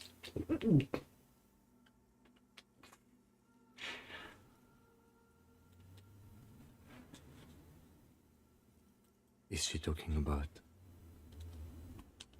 The silence. 28th of February, 51. Yes, the first Mr. reports Jetpack! confirm that the Swallow is real, and I'm not just losing my mind. It's a pillar of silence. With You're a diameter pillar of approximately science. 3 meters. Seems like the higher I go, the less I record. This might be a coincidence, or it could be connected to the data loss that led me here. The pillar of silence. She is talking about the silence. Is she suggesting it's more than just an architectural quirk?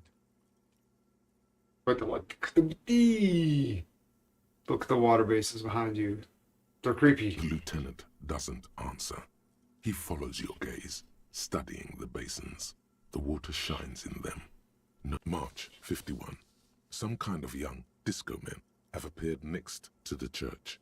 I've been trying to record the silence to find the epicenter, but now it turns out I've also been capturing the future of dance music, one neo-disco song over and over again. Fortunately, The song is so monotonous, I was able to devise an algorithm to factor it out. The other day, one of the disco men came in. Before I could even say hello, she got scared and left. Good. I don't want anyone distracting me from my work. The girl on the ice? Sounds like her, yes. March 51. I got a call from the repeater station. Someone is trying to access the radio computer in our old office in Martinez. Can't do anything about it. The storekeeper still doesn't want to let me inside the building. Thinks I'm part of some kind of curse. How Martinez of her. I knew it wasn't a good idea to meddle with the machine. Meh. No. It was a great idea. You're learning things. That's This true. is how you learn things about machines. It's true, though. March 51. A new 2-meter aux cable. Noodles. Crackers. Ping Ping energy drinks. Water. Ping Ping. I'd drink that. Gum. Also, some canned air.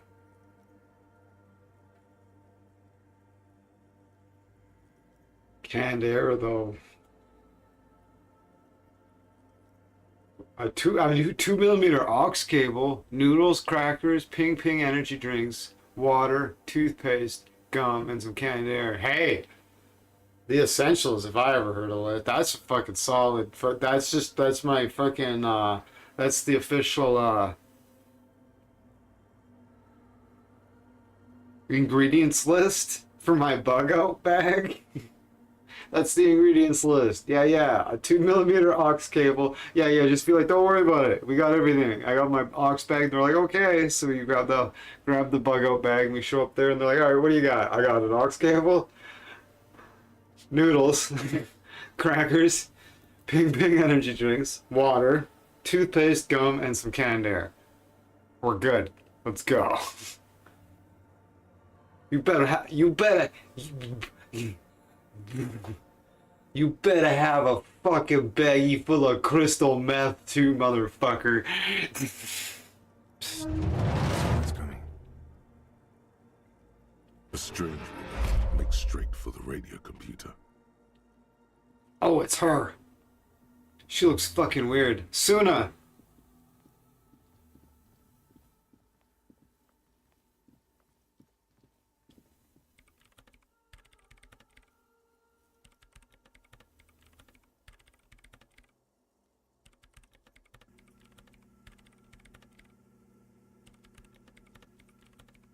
Breaking into my radio computer, I see.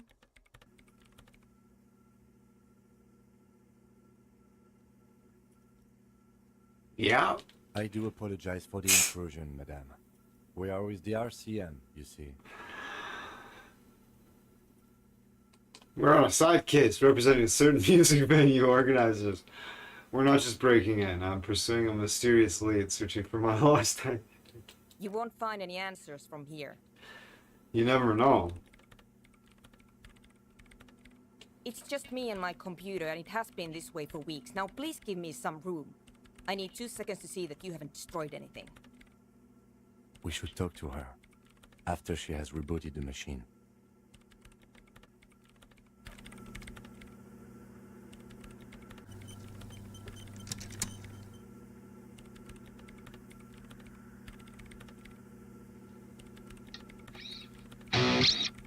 Oh, that's bright, George. I was like, I'll try Mr. Lieber's, preset. That's even in the middle position with both the pickups in the middle position. It's very bright.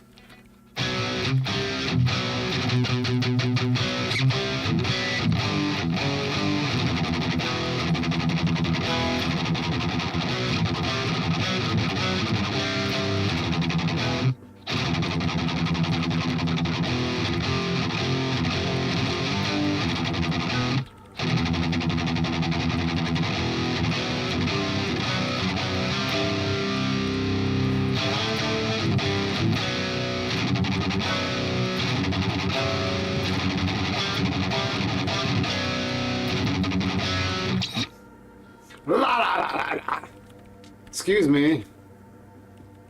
Are you fucking done yet?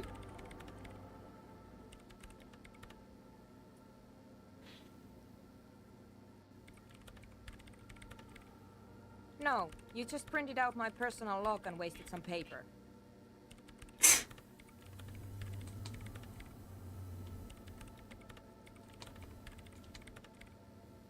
Yes. Or no.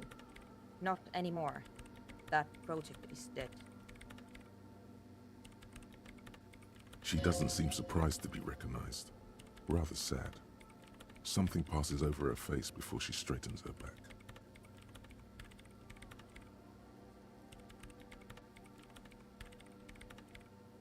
I am Soona Luukkanen-Kilde, the former lead programmer of Fortress Accident and RSA radios. I have over 16 years of programming experience, and I'm proficient in both Vox and Orbis languages.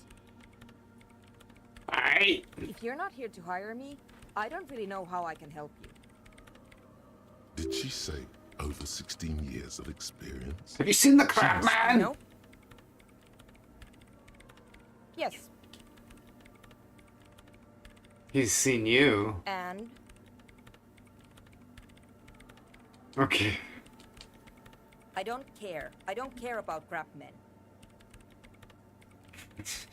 Wow, she really doesn't. Not afraid, this one. I brought them here. These are my machines. Please don't touch anything. I use the AR-1 as my RAIN prefix processing unit. RAIN prefect. My radio computer. I like her. She's fucking... I'm sold. Right. Yes. She's fucking fiery. Yes? You really don't know anything about radio computers, do you?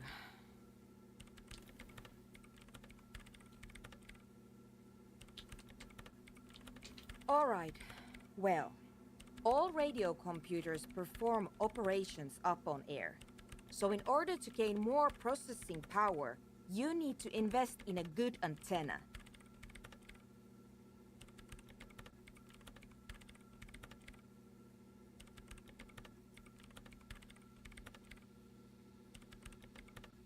Okay. On the front, the unified front of radio waves, licensed and controlled by Lintel in the East Insulindic region.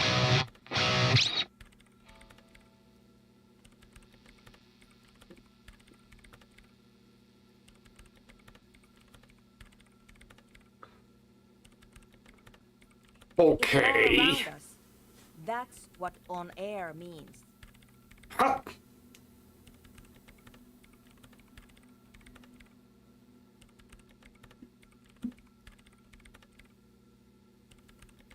Like love. Like love.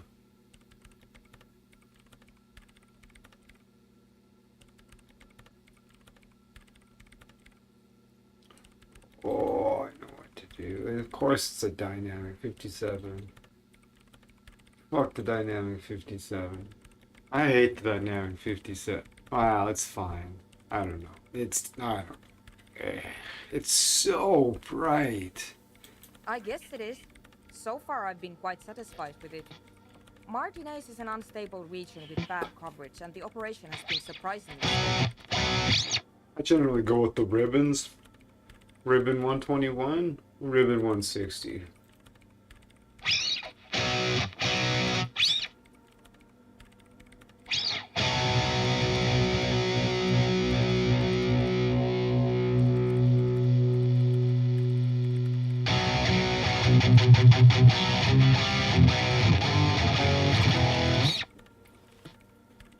That's better. It's so bright. It did say starting point. You got to remember, he probably programmed it with a guitar with like EMGs in it or something. I'm just feeding a single coil pickup into it like a fucking schmuck. But it's not the cheapest one on the market. So You're I not the wouldn't cheapest recommend one it on for the your market. regular red tape operations.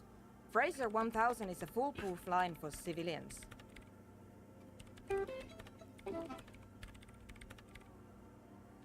Anyway, you should do some research before you decide to buy anything. Ask around, compare the prices. There are many milieux dedicated to that sort of thing. She liked telling you this. It calmed her nerves.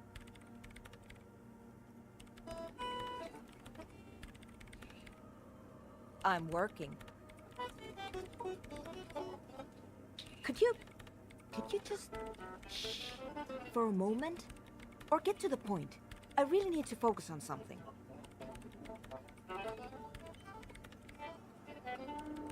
It's not just rudeness. It really is hard to concentrate on whatever she needs to do, and you're not helping.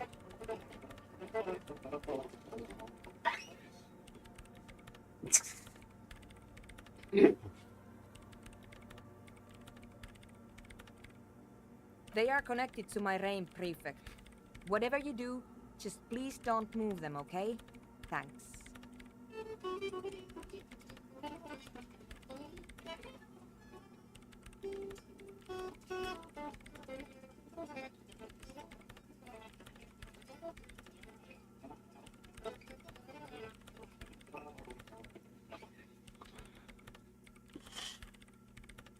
Great. Ah, she's great. What are you doing in this abandoned church? You really like those questions, don't you?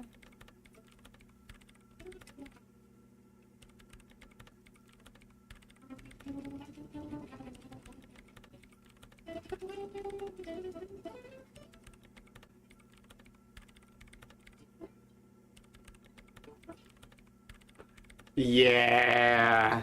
They're bloodshot. She really hasn't been getting much sleep lately, has she? Let's push her over the edge. I'm a police officer. It's my job to ask questions. You're occupying public space. I need to know what you're doing here. There have been complaints from your neighbors. I need to know what you're doing. This is a public space. Yes, it is. I'm conducting scientific research here. You can't throw me out.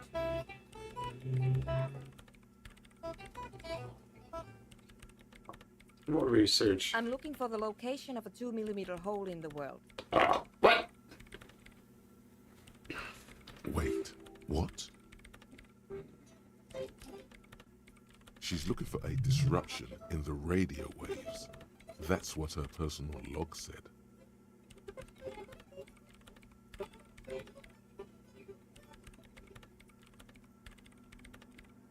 The lieutenant raises his brows, but doesn't say anything.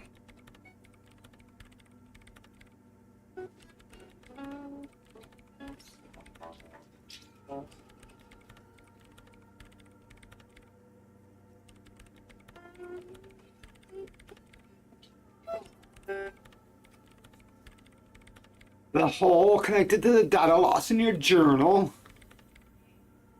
Yes, that's what led me here. Yeah, implied it's something you read about in her fucking journal. What a dink. Is the hole. Exactly. What does it mean? Up to now, it has been impossible to say what it is because it's impossible to measure nothing.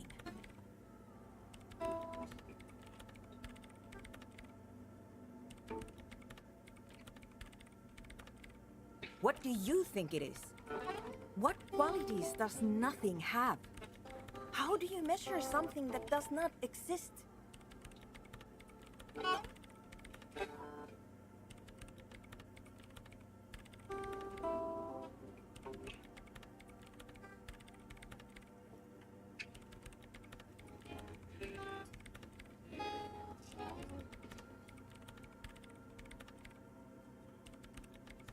That's a little above your pay grade at the moment.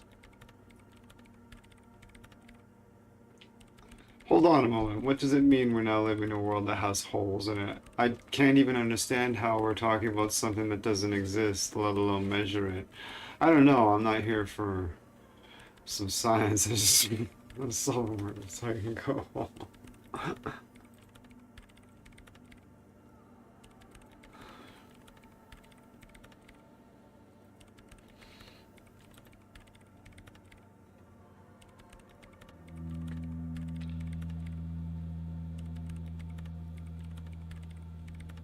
I don't know. Are we? That's what I'm trying to figure out here. But how do I figure it out? I can't even understand how. Let alone measure it. Measure it by its surroundings. By that it does exist. Which is what I've been trying to do. I've tried using hydro transducers to record the silence. To find out where it begins.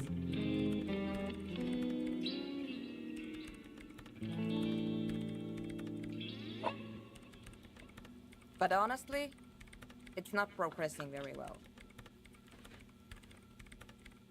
But does it have anything to do with necroplasmic life forms? Ghosts, in everyday parlance. Ghosts. Have you ever had any idea where this home might be located? Somewhere underneath those roof beams, I assume.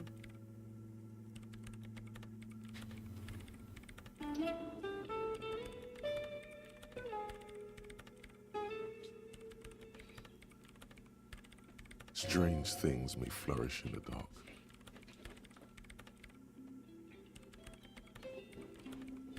Why There's this place there? at the back of the church. A place where all audible vibrations seem to cease. I've named it the Swallow. And the higher you go, the less you record.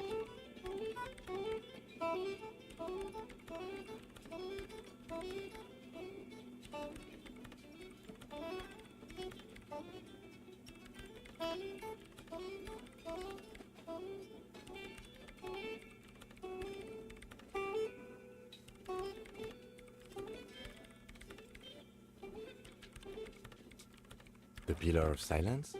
Are you sure it's not just an architectural quirk? Maybe, but it's oddly close to the physical coordinates of the data loss that led me to this place.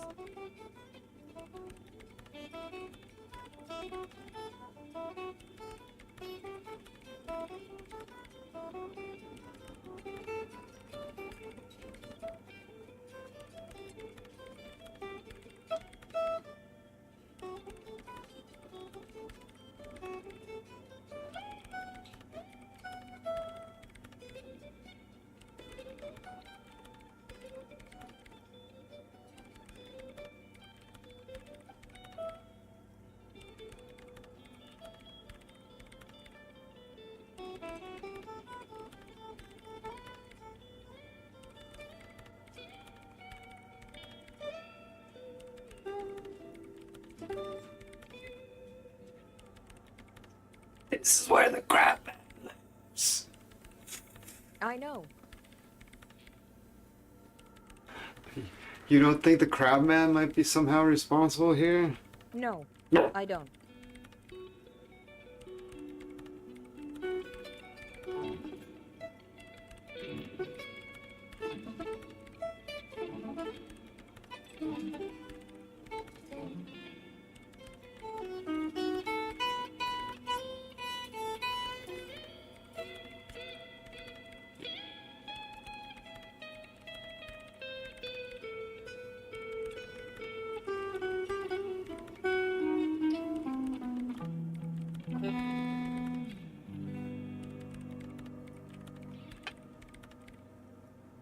She sounds mildly annoyed by this line of questioning. Doesn't have anything to do with it. Typing hundreds of commands into the machine.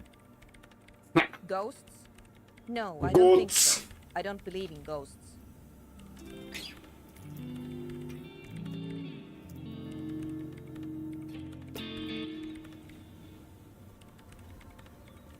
What about other supranatural I don't believe in them entities? either.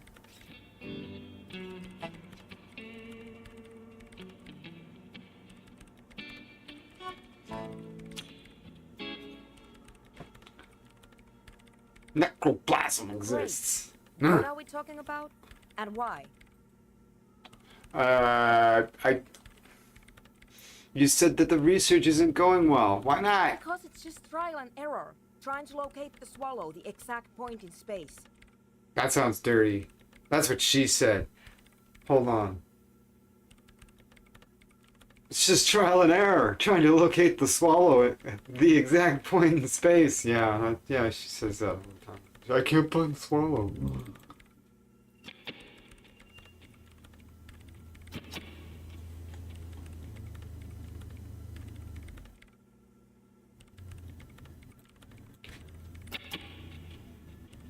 Beautiful. Bow, bow, bow. Arthur Gregg enters the fucking arena with a fucking extra large round of fucking pint. It's an extra large line of pints. Son of a monkey fuck. Get on. And I don't have a... You know what? It would be really helpful if you could just stop talking Shut and the let me work. arse, motherfucker. Shut your horse. Shut your horse and Great. mouth. Thanks. The swallow, you mean? What about it? Great. Thanks. What? I hate it. I bet she hasn't even heard it.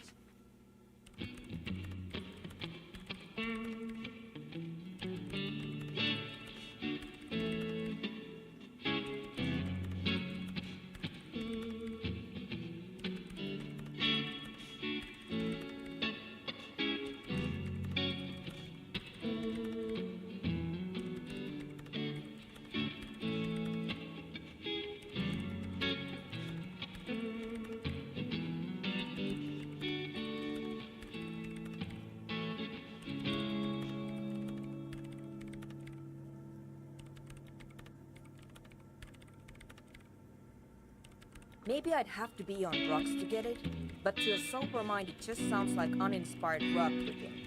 No idea what it has to do with either dancing or music.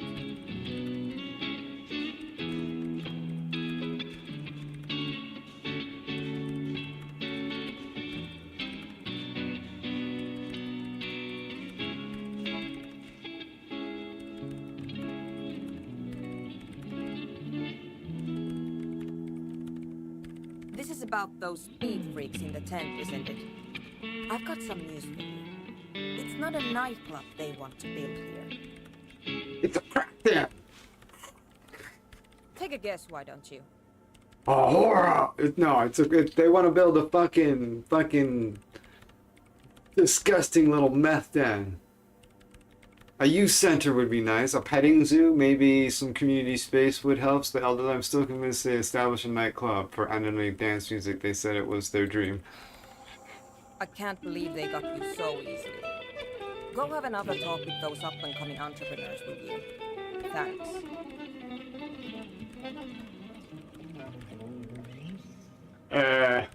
They'll be like, good luck. I'm not coming in there.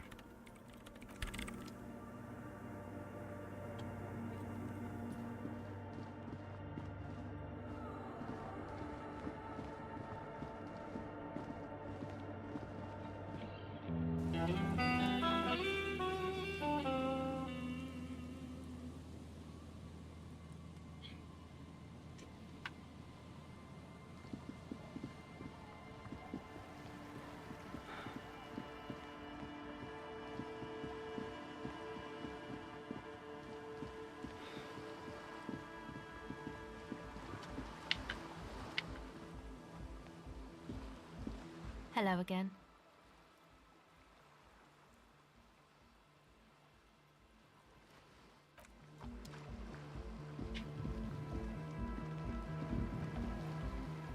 the same song playing over and over.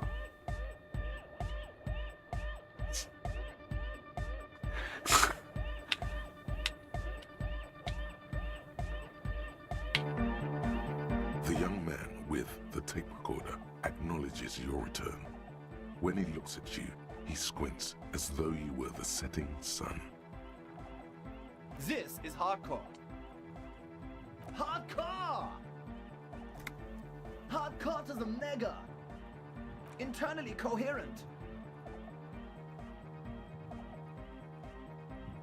Encore! All right! Yeah!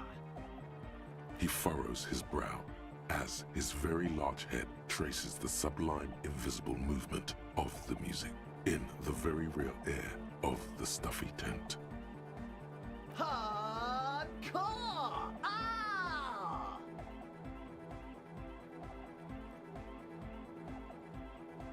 Is it though?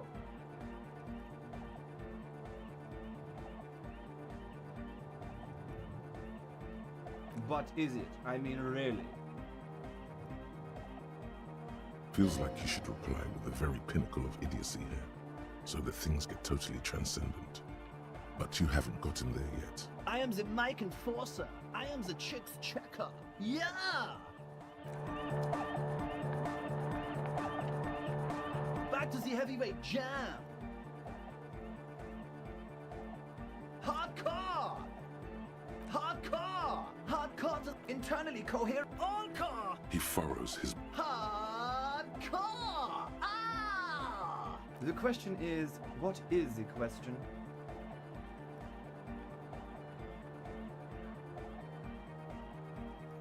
But there was a question?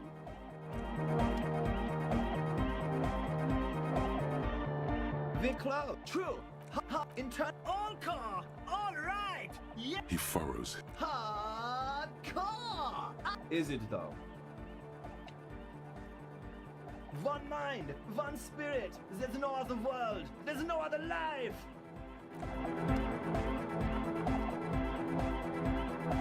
The cloud. He furrows. Hardcore. Ah! The question is, what is the question? But there was no question. Hi again. So, how are things going? Goodbye. Huh? I see you're here again. Offside, man. Did I mention getting...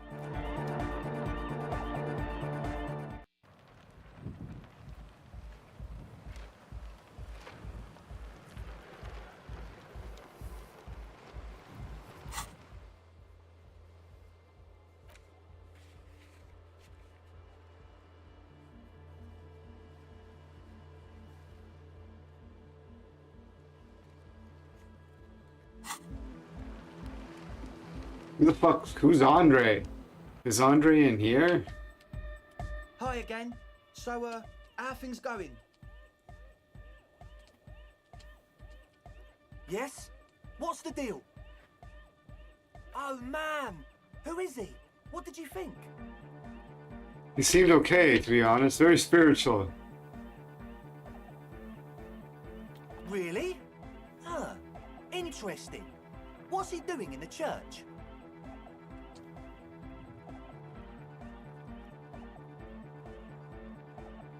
I think he's getting high or something. Just preaching and praying from the looks of No it. matter. Is he gonna be a problem? No. Yeah. Noid is right. Of course he's a problem. He's a crap man. What are we gonna do about him?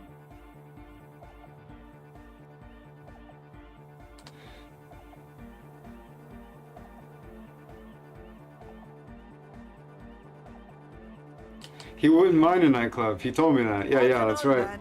Doesn't it feel like a major hindrance to you? A spooky guy climbing around when all the guests are trying to have nice, friendly hyper time? Nah, he sounds like a pretty cool feature to me, honestly.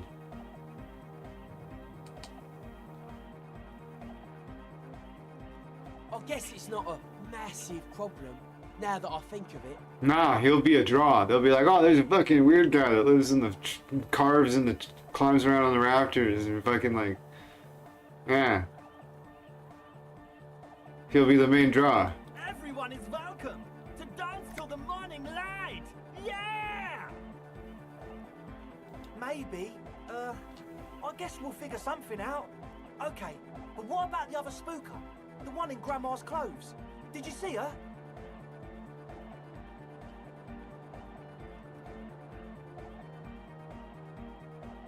A programmer? That's odd. What was she like? Did you ask her about the nightclub? Come on, man. Who will you trust? The spooky programmer or us? We just want to make the world a better place. Feel the love! Oh. Get down and feel it!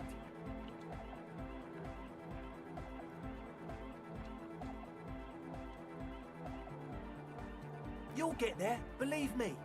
When we've got our gear set up, things will be flowing and pumping. They're just gonna hammer this song the entire time. It's gonna be fucking ridiculous.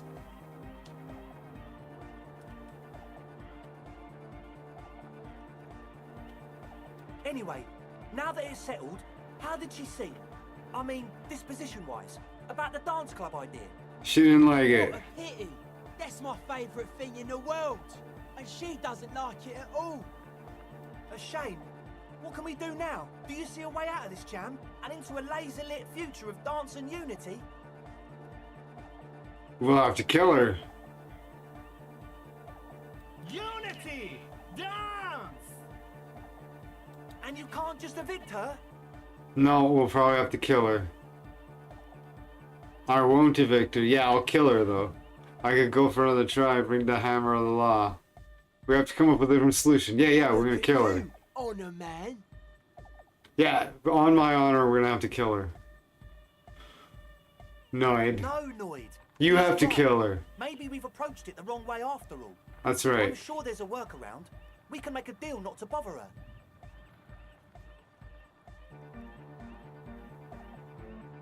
That sounds like too If much that's work. okay with her, we only want to get in the church and spread the joy and ecstasy of music. The lines in the dark exist. Coexist. At least Crabman seems like an advanced being. He's hard. He'll understand. Yeah, he can do his climbing thing in the tower. And the programmer, does she like anodic dance music?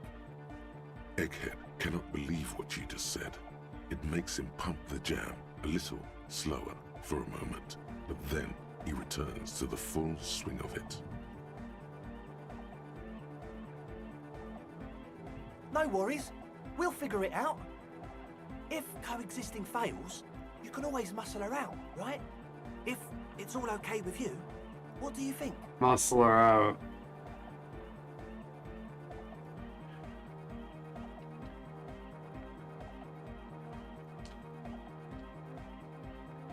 Let's see how it goes. Excellent. Good luck, my friend. Goodbye, officer. Jesus.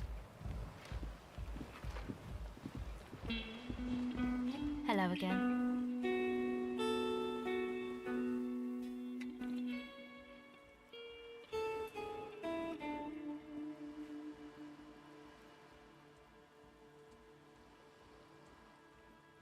Nothing new, eh? We gotta get the nightclub set up, eh? Alright, let's go into the urinal.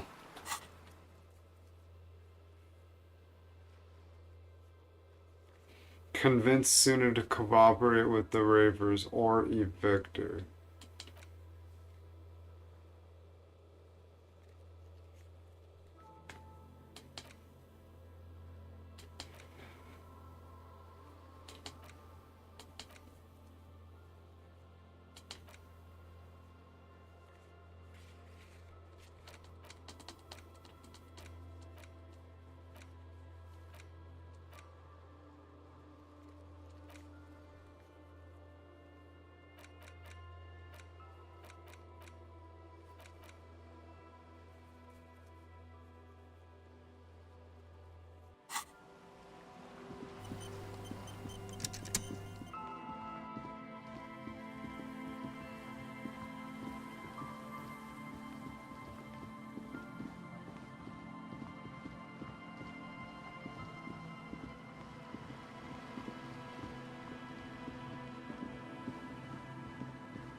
Yes, what is it?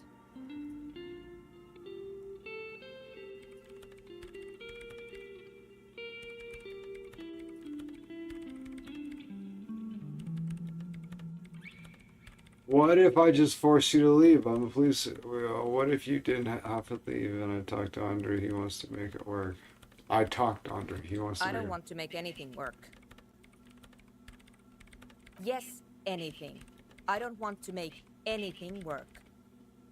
It's not the anodic dance music that's made her bitter. It's the failure of Fortress Accident.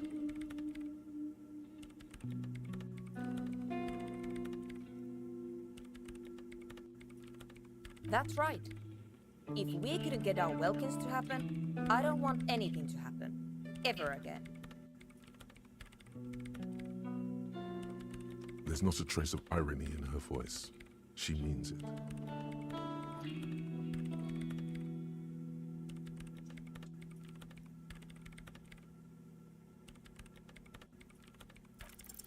Easy. When her research is done, she can move out.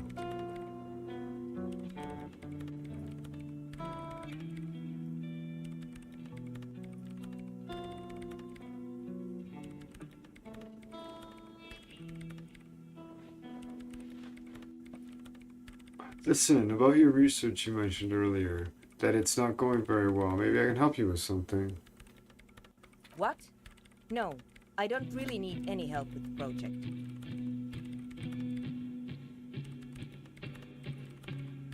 She thinks about it, a glassy look in her eyes. A gust of wind brings more snow in from the broken gallery.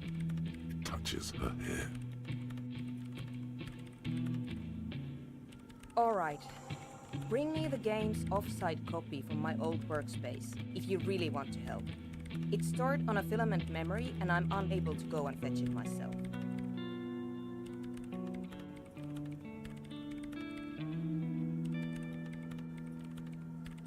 Is this the filament you're looking for? Oh, I'm so glad I brought it with me. Ye fucking ha. No, that's the production sketch. It's you stole not access the right without one. Authorization. Shit, I don't never need it. mind. Curses McCurses. In his defense, it was simply lying in the desk drawer of an abandoned cubicle.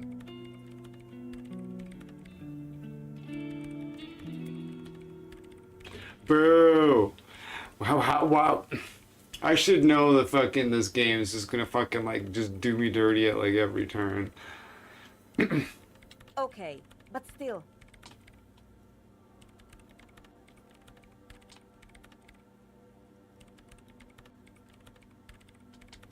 It's a backup of my former employer's project, the radio game we were working on. It's stored on a filament memory, just like the one inside this radio computer.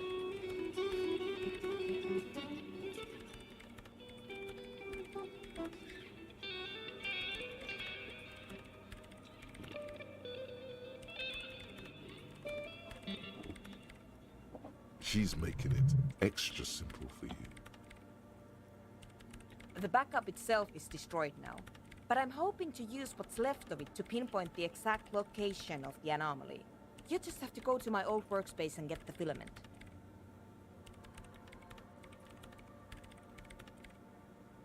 Yeah, that's the one. You can get in through the bookshop. You just have to do some explaining to the bookstore lady.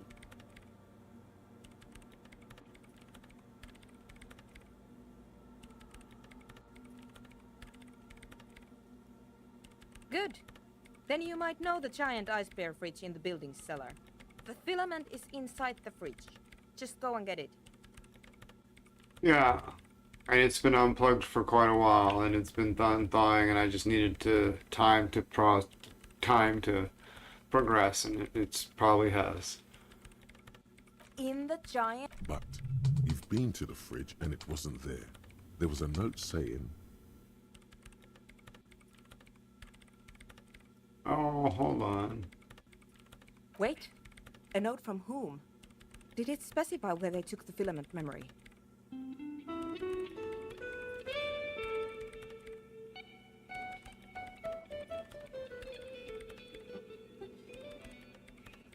Jawiza. Of course. Our project lead, Suliswov Jawiza. God, he was always so hell-bent on keeping the copy somewhere safe. And feature creep, and the Valley of the Heads.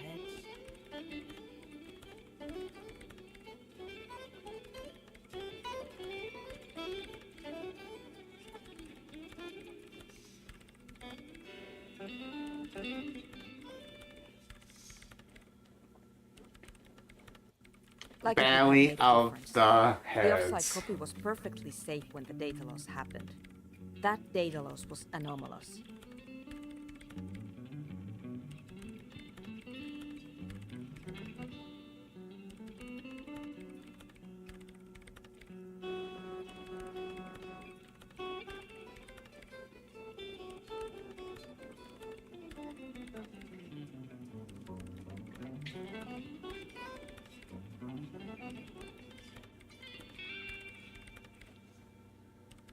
And the heads. I won't even get into the heads. Millions of them. Go find that copy from that ice cream maker, will you? Thanks. Valley of 1,000 Heads. You like the sound of that. This is getting ridiculous. Can't you just... There's a solution, but she doesn't want to hand it over to you yet. Thanks. And here's my Qualsund multi-tool. You might need it to hack loose some ice. It opens everything. If you get me the offside copy, then you can keep the Qualsund. It hurts a bit for her to say this. She's not too happy to be parting with the Kvalsund.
Okay, well, progress.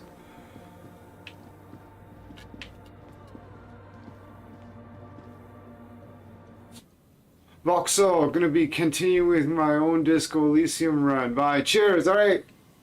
Have a blast.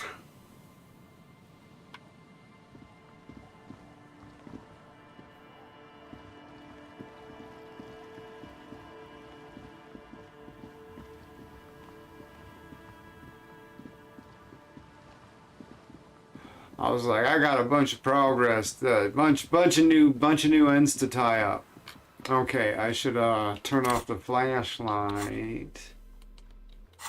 Whoopsie daisies. Is this the? I'm gonna put that where the.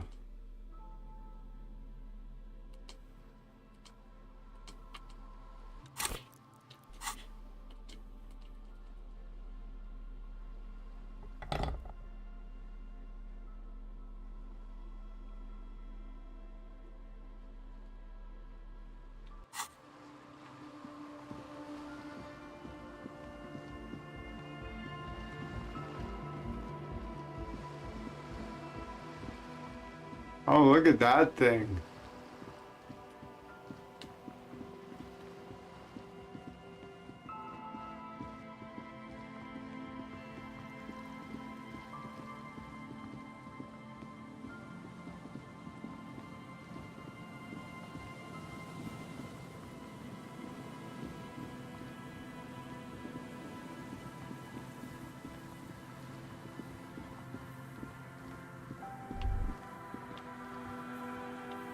An old door, worn by elements, guards the depot. The wind has blown a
see rows of toy soldiers guarding the rest of the trinket. The boomboxes wait on the shelves, and your boombox, that gold and amber Harmon Waushi, stares at you longingly with its tape reel eyes. Into violence, don't I?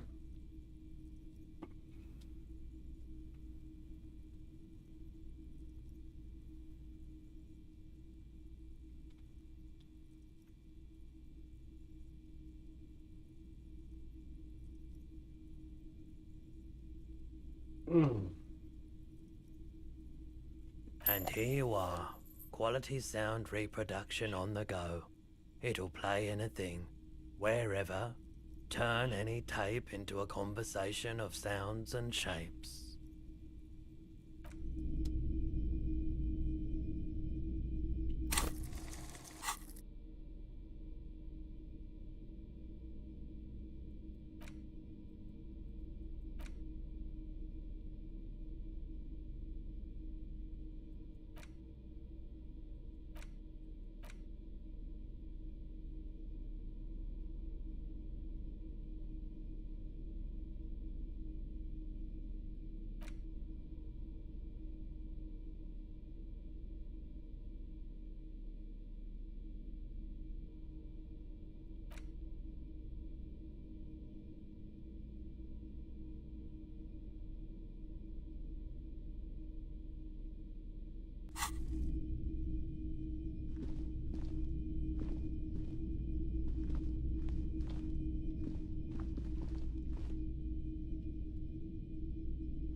The porter reel is just what you needed.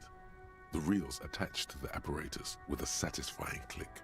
The tape, you press the large button marked Commencer, and the tape starts spinning. There's a small delay before the song starts playing.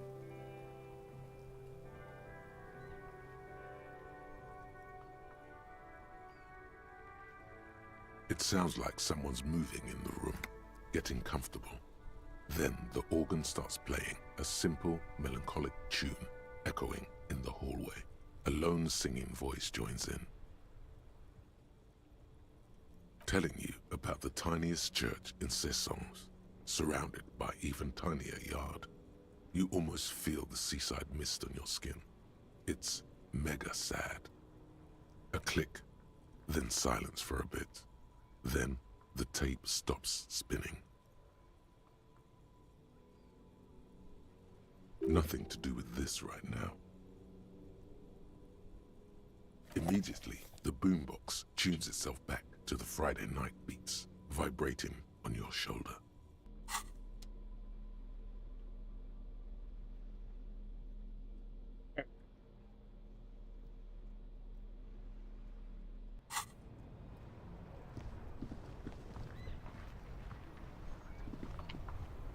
Excuse me, fuckface.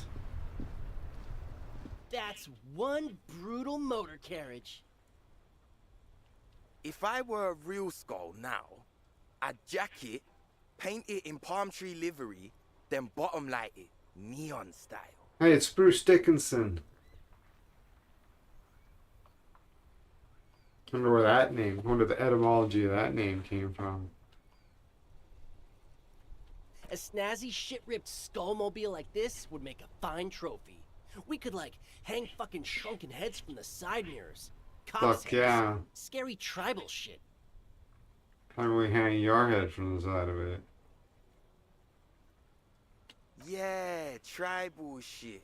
A cop carriage like this would have proper skull value.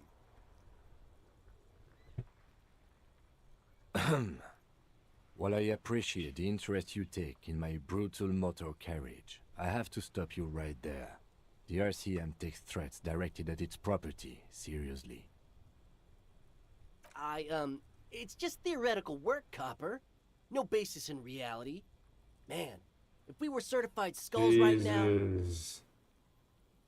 Look at what his name is. My goodness. Skulls. Now there's a strong organizational title. I can tell you who we're not, cop. We're not snitches or skulls. Which is not to say that the skulls are bitches and...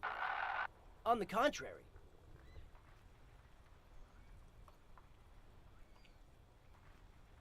This game is something Part of else. this presentation you want to take home with you, cop man, is we're not part of the skulls. Who are the Don't know? skulls? What No. kind of cop are you? A stupid one. The question was rhetorical. You're The rhetorical. skulls are the most vicious gang of the Besmertne. What's the Besmer The name? nastiest bunch of psychos ever. Possessing an infinite amount of fuck-all swagger, infamous for their non-verbal modus operandi. If a skull spots you, he will pull out his dagger and stab you without saying a word. The lieutenant's voice is as calm as usual, a testament to the violence and death he's witnessed through the sight of a firearm. Whoops. I can't wait to become a skull. Bottom lights are wretched aggressive.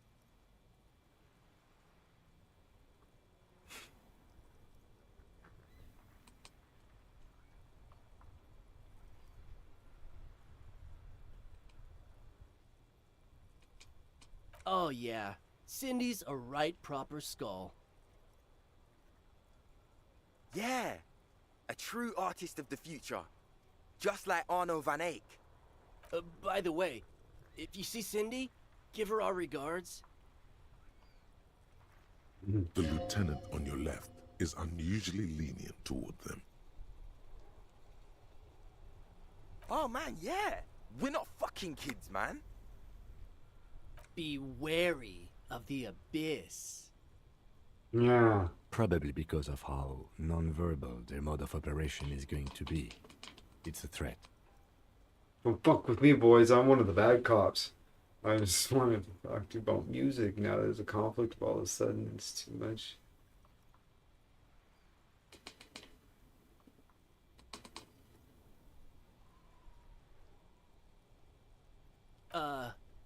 That's right. You should back off and let silence rule supreme. This is ridiculous. Boys, do you know why the gang is called Skulls? Yeah. Cause I The pooped too skull much. symbolizes the embrace of death and nothingness, present in all of us. The vehicle of our future operations. Death and nothingness. Memento Mori. They're called skulls because when you are shot dead in the middle of the street, the skull is the only part the stray dogs want to eat. Just trust me and follow my lead.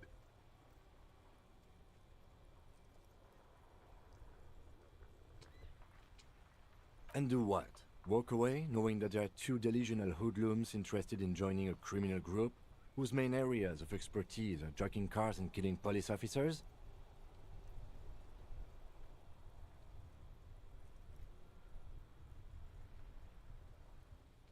Caffeinator gets your head, dog. Don't well me. This might be fine by you, but it certainly isn't fine by me. We've got to try to nip this kind of behavior in the bud. The young men stare at the two of you in confusion.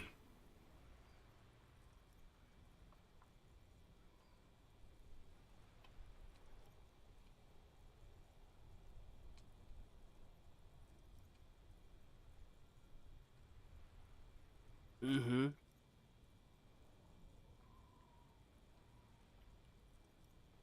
Murder?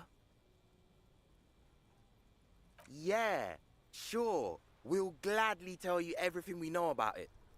Also, he was hanged. He was hanged from a tree. Yeah, I mean... These punks don't know anything. Hey! Stop right there! How does one know anything? Oh, it's Jordan Peterson. Depends on what you mean by the word happen. It's like, oh, okay, here we go. What do you mean by the word do? Okay. I think we're done here.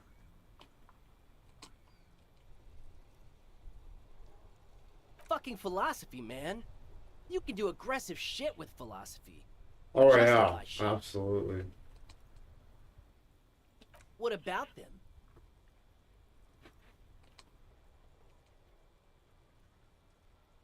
Well, first off, it's a statement and not necessarily something that characterizes me as a person, even though the statement has character. And I do like piss.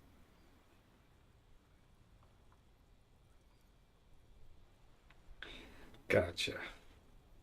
It's a statement, not something that characterizes me as a person.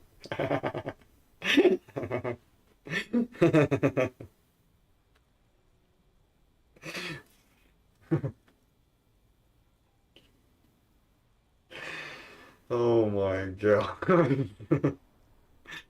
Piss! I'm not on. Piss. Know what I mean? Oh. It seems like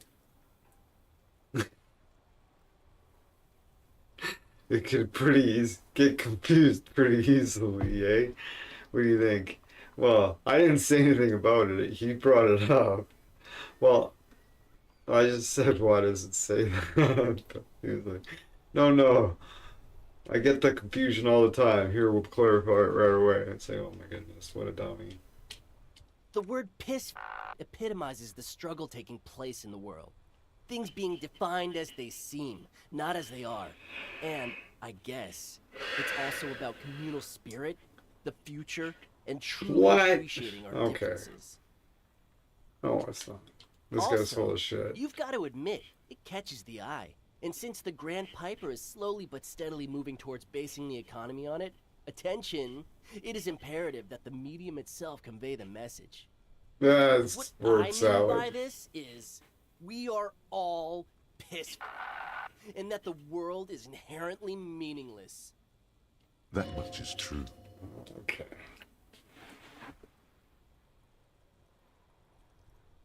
So he is.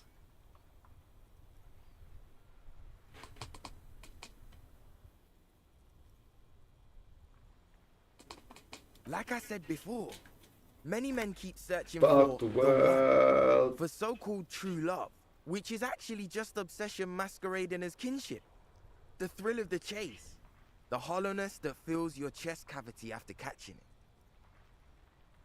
To catch a fish, you'll need to hurl the lure many times, and even then it isn't certain that you'll get anything. If you blow up the lake, though, you get more fish in a shorter time. This is true. And, for time is of the essence and fleeting ever so quickly, one must think of a way to fuck the whole world and not get caught up in fucking someone. Because when one fucks everything, he fucks nothing. And that, to me, feels glorious. Sticking your dick into the void. Is it a coincidence that here we have two badass jackets and two badass cops? Yes?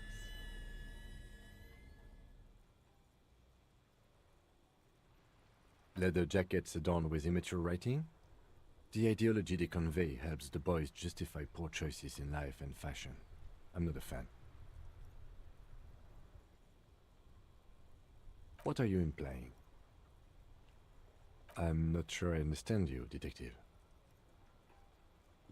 Neither. Fine, if only to end this discussion. Theoretically, if I were a juvenile delinquent, if I were to already be down that path, I think peace is the stronger of the two statements. I would have to agree.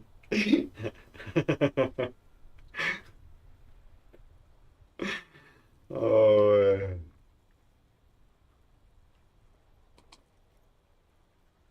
Seems about right, especially considering your heroic exit attempts. All right, let's That's do it. an origin Let's story take him in. for a dynamic duo right there. So are we done here? Or you don't need us around for your secret whisper party, do you? These guys aren't scary. That would have been You're so not awesome. Scary. I have nothing to work with here. It's either begging or bullying, or both. Why? Yeah, like he said, total shit. What about it?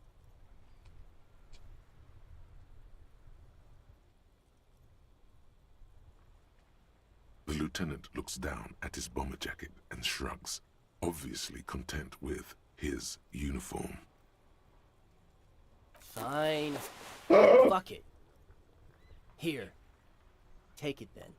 I can't handle this sad shit. It's true. He simply can't. It's called empathy. Wow.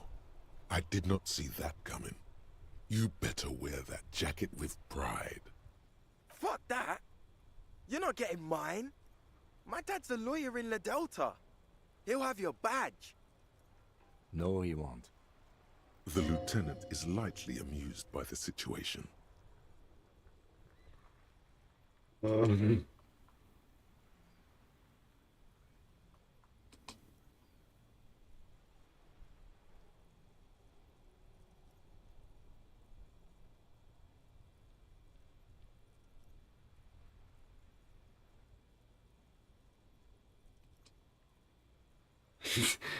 Fuck it, we don't need the other one. You said you're more of a piss guy, so I got the jacket I'm for not you. wearing that jacket.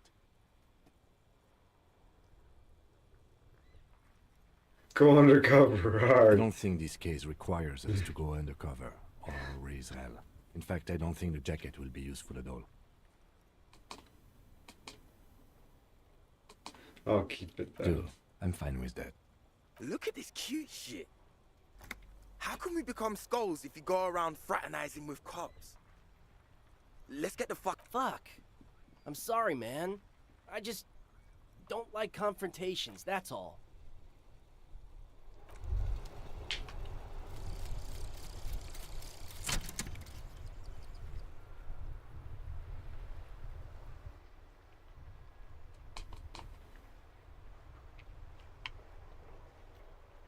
And the little guy gets smaller and smaller as you rise above the dollhouse world.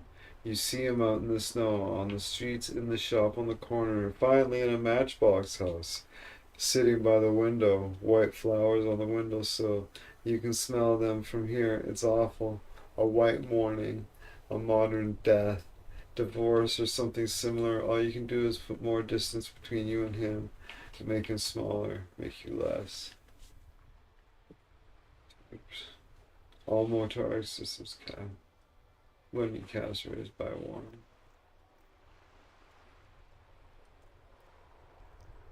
Oh, this is the thoughts complete.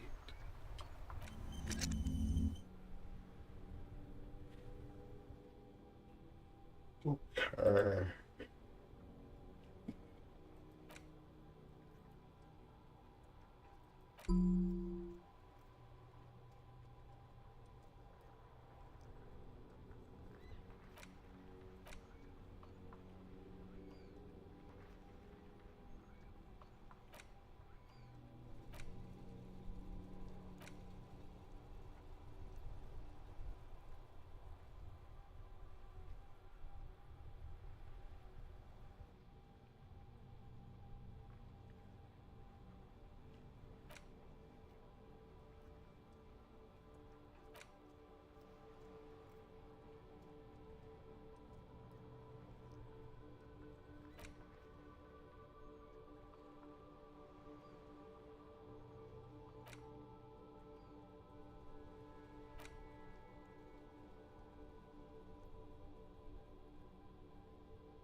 finally made it, haven't you? People point fingers at you and whisper to each other when you pass by, wondering to themselves, where did that man get such a cool jacket? Did he receive it upon graduating the École Normale Supérieure de Badasserie? Is he dangerous? Not dangerous. You are very dangerous, my friend. Dangerous and cruel. In fact, Oh no one my dares God. to say a single thing about the jacket. But believe me, they are all very impressed.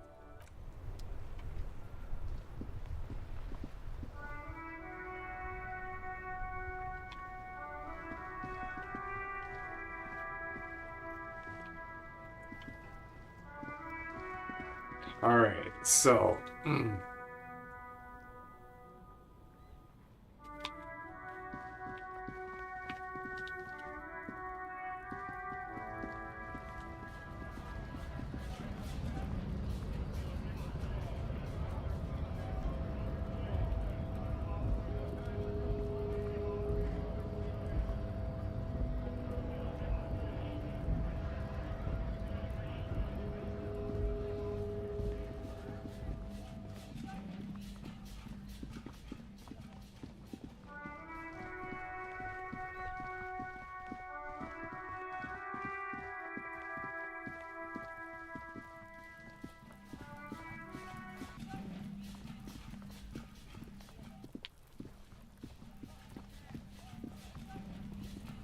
An inconspicuous pile of the roofing material, Eternite.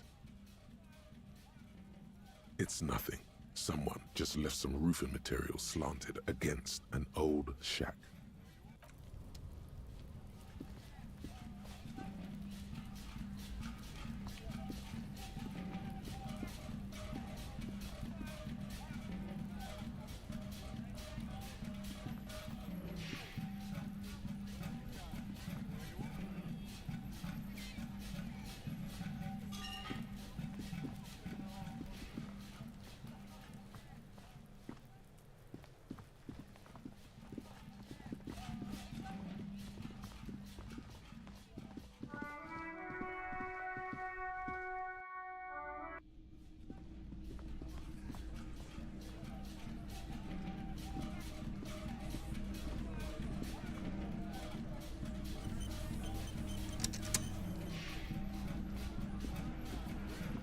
Behind the dockworkers, a ceiling height window. The hawthorn branches scrape the glass like bony fingers.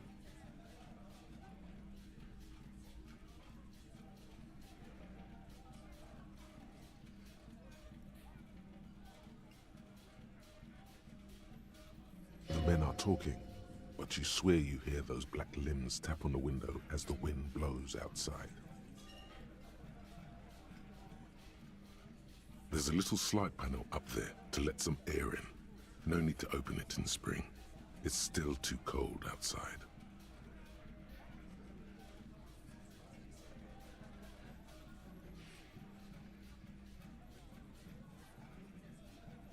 You're not so sure about that.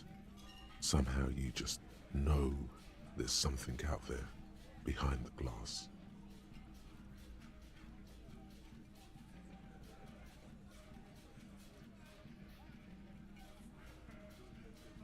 Yeah, your mother.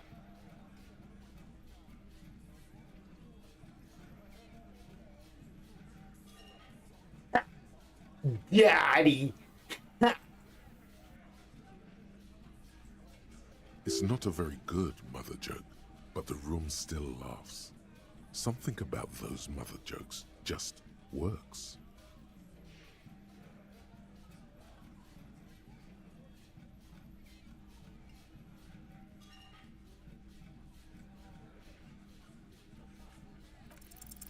Nothing. Just black tangles like the hair of an old woman. Motionless. The wind in the room doesn't touch Damn. nor does the light come in from this window. That was close. A 5 and a 6. A 6 and a 6 always wins. That was one off a win in.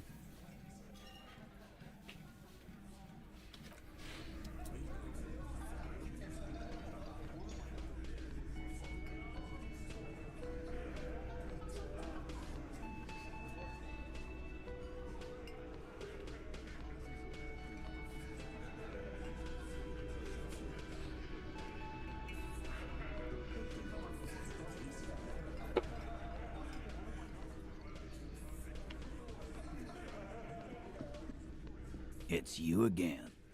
What is it? It's me again, Margaret. But you can't guess what I'm doing. Oh, that's fun.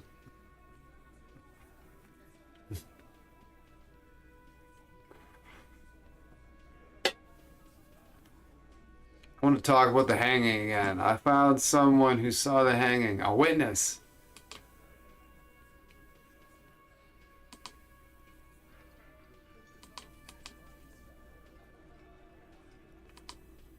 Fuck. I knew that fucking whore couldn't be trusted.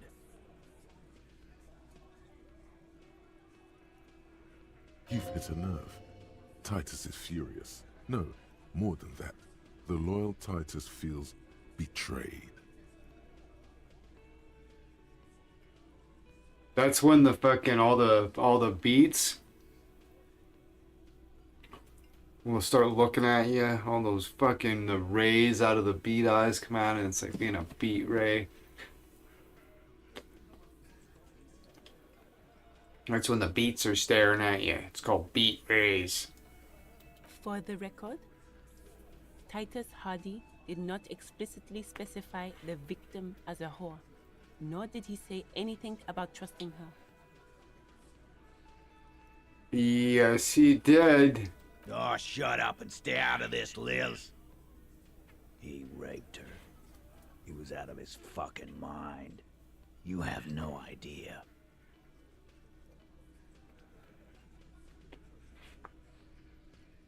She's just in denial, asshole.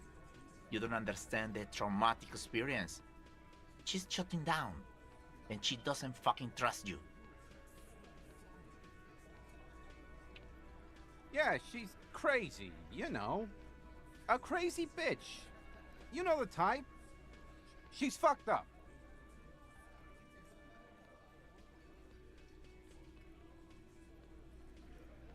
Cut the bullshit. She told me the truth. Lawman, I'm at the end of my goddamn rope with you. I fucking told you not to push her. Got a pretty honest reaction out of Titus, though. He's like, fuck, I knew we couldn't trust her. He's like, I got it on tape, motherfucker. His hands become fists.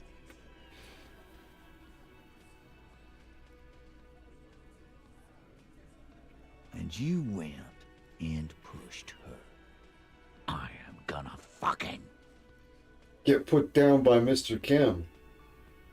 That's what's gonna happen. Titus Hardy.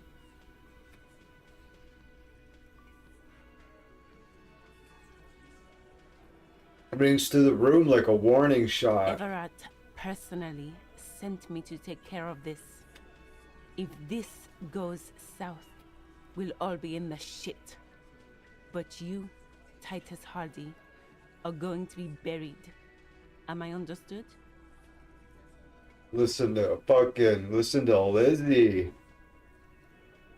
Someone has to rush in to break the tension. The second in command. Look, Copper. We know that fuck was a rapist and a killer. We got him confessing to it on tape. If you ever meet a family called Pissed, P-I-S-T, you have to convince them to name their son Raymond.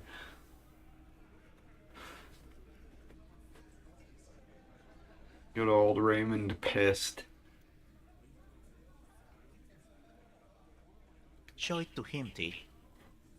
What's the harm, right? Yeah, what's the harm? Here, jerkwad. Listen to this shit.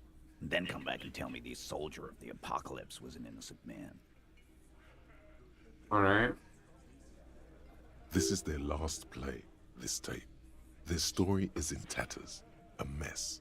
It might be nice to listen to, but at this point, you don't need to.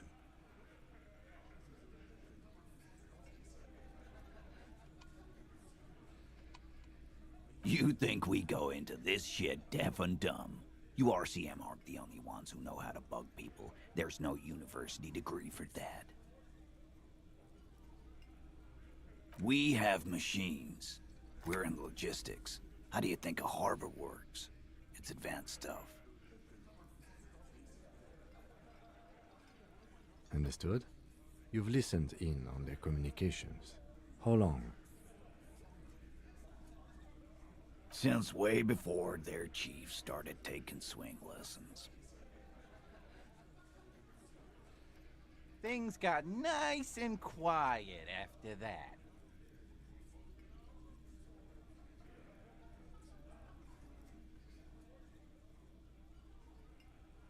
It's not advanced. You just hold up in a coop all day, writing down what they say. It gets hot as hell in there. Don't put yourself down, Angus. It's important work.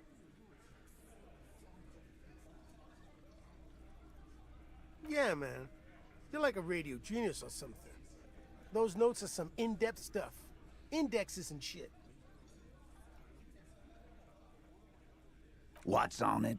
We call it the Dorgun Mega Mix. You'll know why once you listen to it. Hey.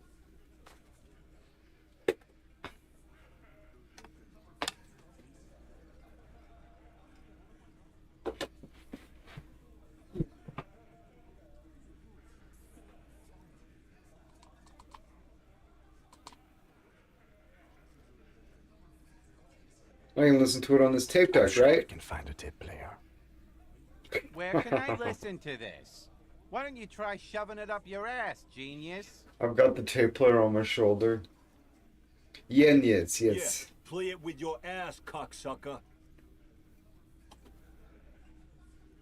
I'm sure we can find a tape player. It's not a problem. Your room had one. Or maybe it's too broken. Don't forget your tape, lawman. You do that. Oh, and keep it. Maybe you'll need a reminder of human ugliness someday. A witness? You ain't got shit. The locals would never come to you with this. He's not a local. That's just tactics, Titus. Next, he's gonna tell you one of us already rolled on the others, and he's in witness protection. Well, let's hear it then. Who is your mystery fella? He's not alarmed by the sudden appearance of a witness, but he is surprised. This goes without saying, but nonetheless, don't give out his name. Yeah, right. Like we wouldn't know if an MI plant was in our town. Nice try, right? I've seen this shit a million times, Titus. Fly fishing. They are desperate.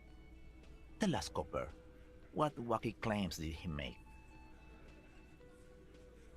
It's you assholes that feel the need to go around like a fucking brass band.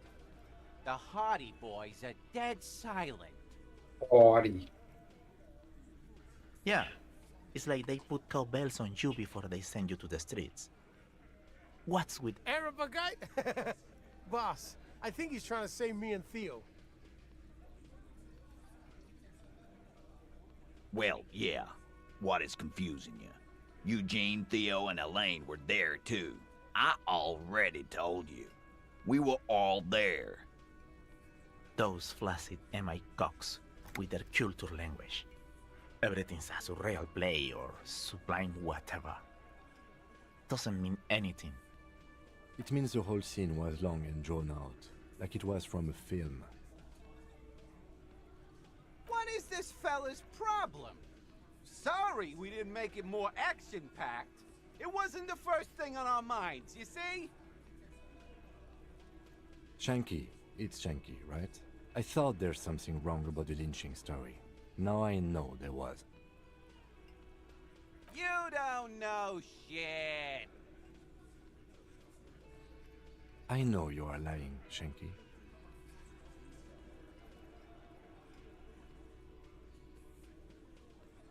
You didn't break this wagon fort, but you did manage to rattle the people inside a bit. Some witness. I pulled the same shit. Came up with some shit, then went and said it to people. Get a reaction. Don't have to go to cop school to try that. You don't have to go to school for shit. I never went to school, and I'm doing great. You're doing a hell of a job, man. Hell of a... Okay, maybe it doesn't feel like this did anything to them, but they have to be fretting a little. Everyone is afraid of witnesses. Witness is a scary word.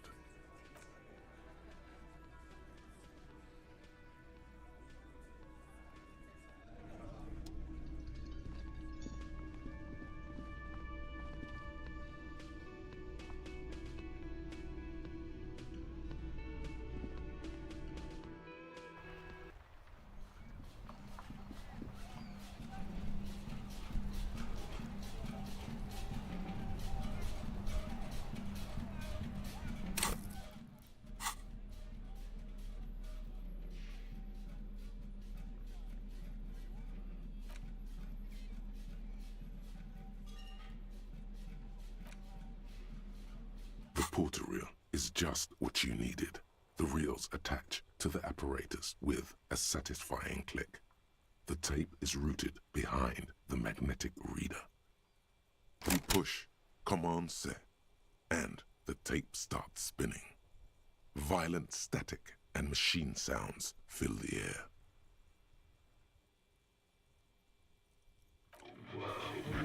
This isn't Revachol.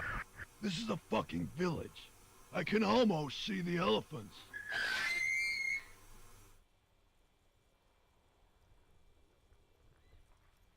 The harbor. That's the son of a Kvalson crane. When this shit is done, I'm gonna tear that place up. Soldier of the Apocalypse style. Kill shit. Dogs and chickens too. Gonna run a room, Cordy. A real nice room. I don't give a shit. I'm fucking done. I'm done mentally. I'll fucking do them all in. Rape that disco cunt on the counter. You know, the dance a whore upstairs. Do it Kohoi style. Never did get that taste out of my mouth.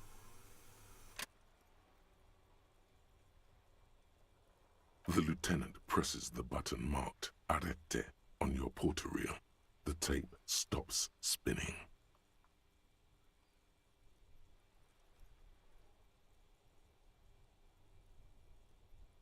End of recording. It seemed authentic enough. Probably recorded off the shortwave, then edited to seem more incriminating. He sounded like he was on patrol around the harbor walls.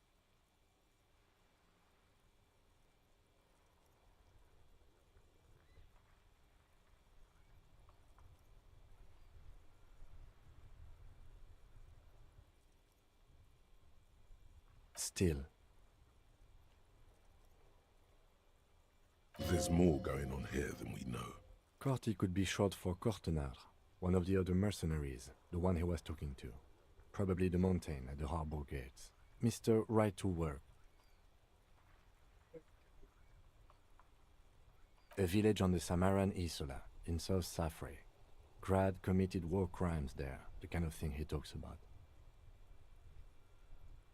Who knows? Maybe the tattoos would have an answer. We would need to know the story of this man's service. I think we've got a few more questions for class here, don't you? This seems to contradict her testimony, at least to some degree. As you take out the tape, the boombox tunes itself back to the cheery radio again, spewing out beats like it's a Friday night. The contrast feels chilly, inappropriate even.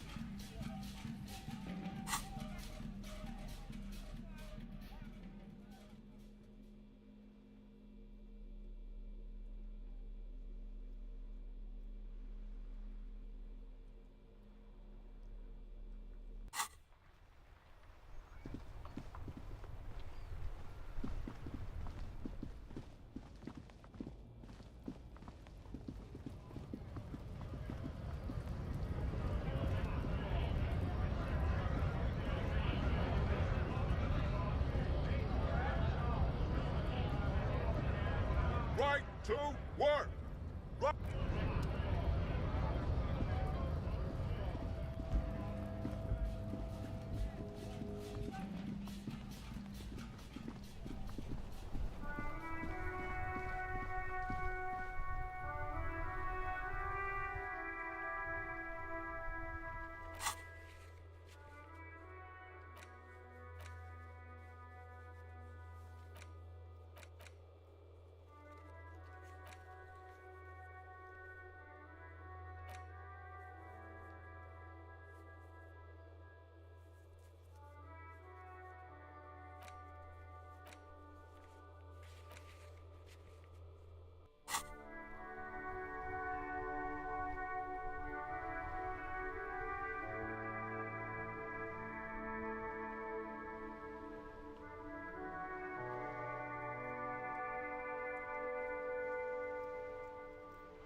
Hi, gendarme. Another rendezvous. Like, hey, I know who that is. I was gonna say, yeah, it's this guy. Hi. So what brings you here?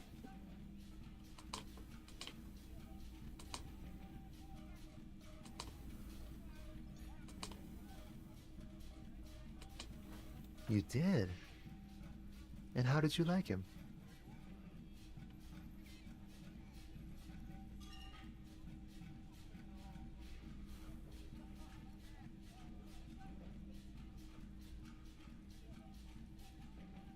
Ah, shoot. Why not? A visitor from the first world. He's not like you and me, gendarme. He can always return. To his opportunities in Occident, Sur la Clé. Still, his coming and going brings some life to the village. Or is it just money? I don't know.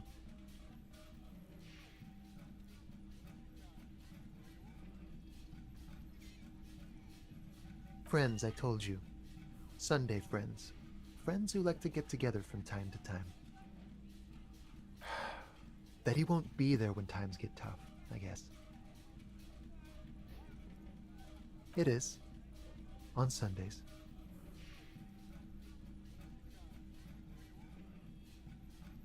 He has keys. And he likes the view. To the sea, I mean. Hmm? What about me, gendarme? Admiring the atmosphere. What about you, officer?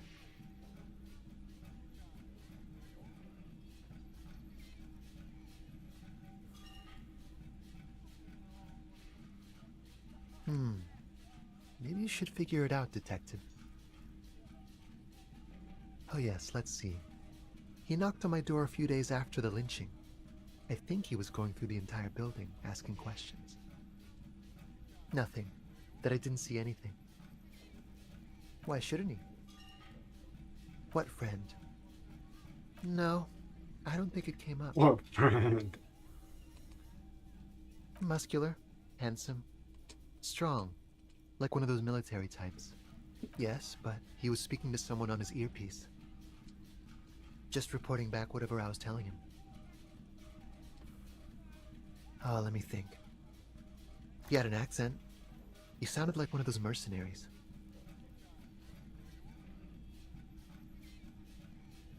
He sounded vaguely Oranese. No, not vaguely, scratch that. He sounded definitely Oranese. Sure. Anything else on your mind?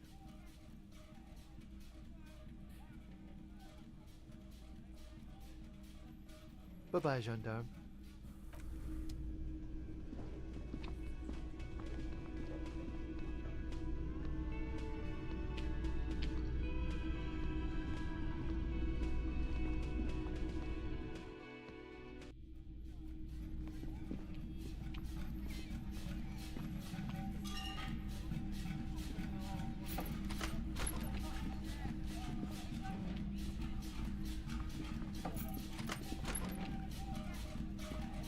This medicine cabinet is stocked with drugs.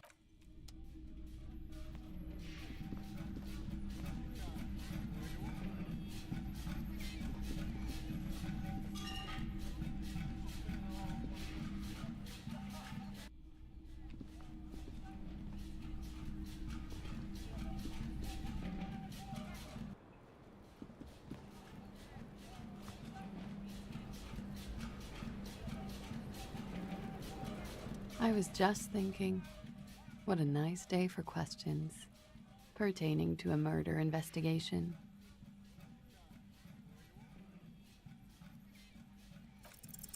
Soft, light brown eyes look back at you, directly into the space behind your eye sockets. You see the smoke rise from between her painted red lips. She's beautiful. I have bad news for you. You know these guys? Who? Me? Yes, you. He's talking about you, you boring stiff. You too. Me? What did I do? These guys are compromised. She's got them singing along to her tune. The little bleeps and bloops you trust for info, you can't trust them anymore. On logic?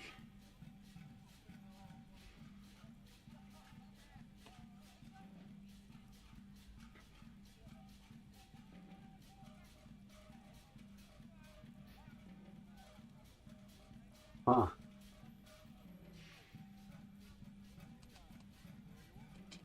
Believe it. There's no way of knowing. At the moment, I'm afraid it's best to assume all of them. Bullshit, man. I ain't compromised. Yeah. Especially that guy. That guy's the most compromised one in here. No fucking way, man. I just want a drag of that sweet menthol Ziggy. Really? Quick, tell me what's under her jumpsuit. Glory, truth, softness. Protect her. She wants you. I take it back. He's got it pretty bad. But this next guy's on another level entirely. She likes you. The crowned head is a boring condom. He's jealous. This is human nature. How it always does, through subtlety. There's nothing you can do about it. You are how you are, and she is how she is. Things will go as they do. No. It's better to know you're being played than to be played without knowing it, is it not?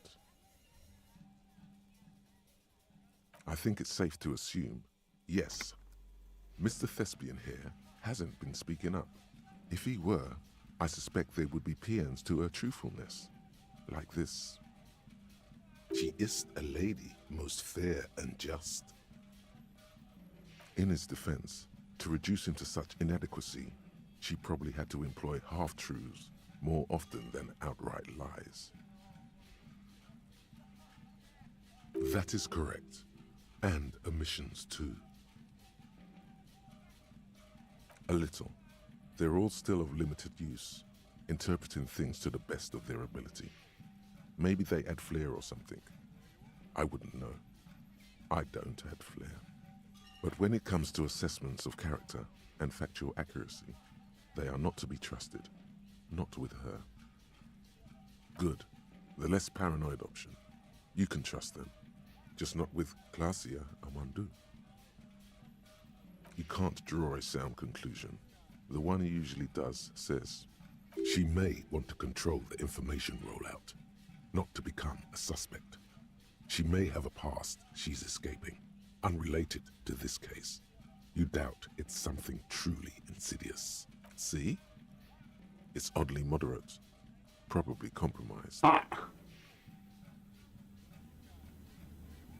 Don't worry, it's only been 4 or 5 seconds. You've got this. For a second, her face disappears from your cornea. Only a silvery negative remains.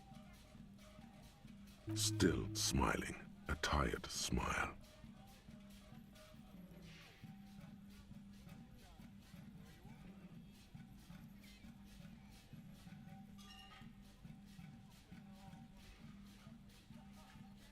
Not my favorite topic, but okay. I'm 89% sure. You know how it is. Do you?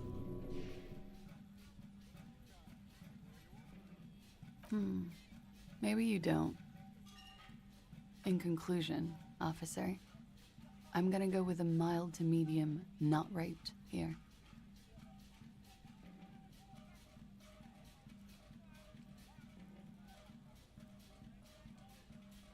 Let me make this 100% clear then, officer. I was not sexually assaulted. Would I be as flippant if I had been?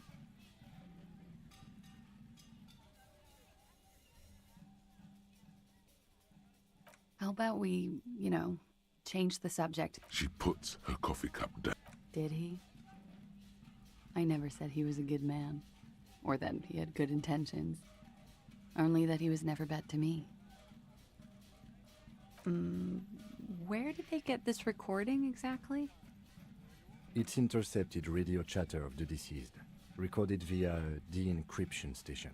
It's authentic enough. Does he say he's gonna do it Soldier of the Apocalypse style?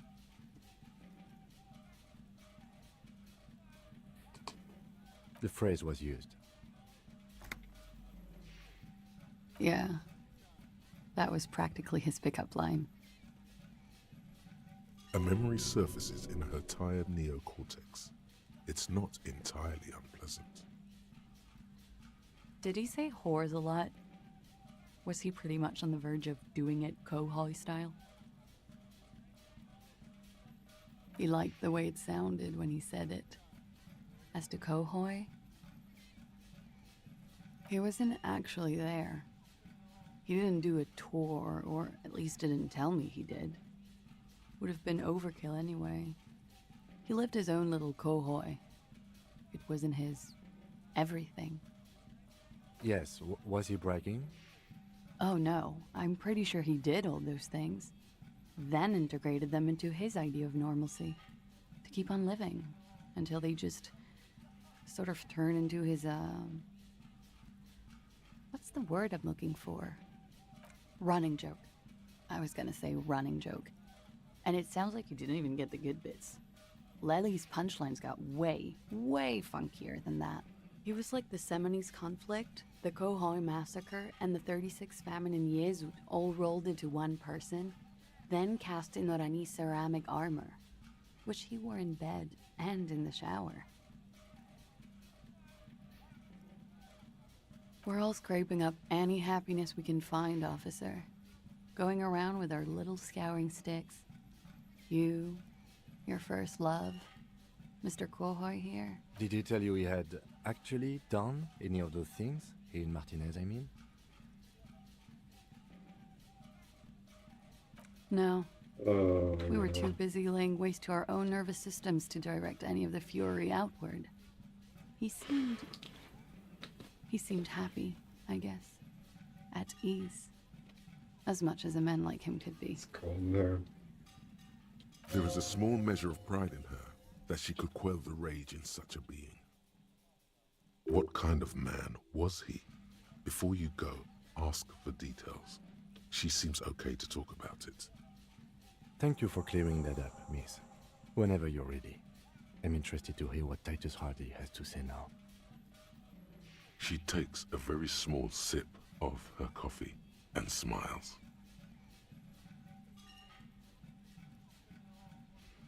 Like, for example, his name? Actually, officer, I didn't know his name. I just called him Lely. A nickname? I guess.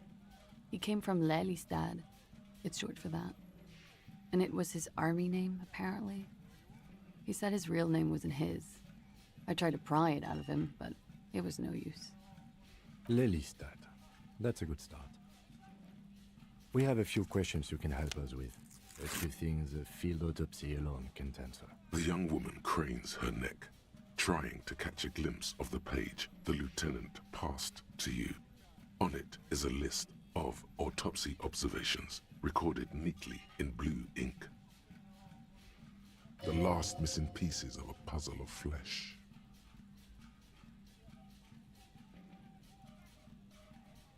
In Oranje, officer. It's, I think municipality is the term. A nowhere town there. You were almost right, officer. That means his race was Occidental, not Mondial. I'll update the form. Yes. We were compatriots. Did that bring you together? No. He was too old for that. And from another part of Oranjenrijk. I didn't even understand his accent. What brought us together wasn't Oranje. It was bad habits. Sex, alcohol.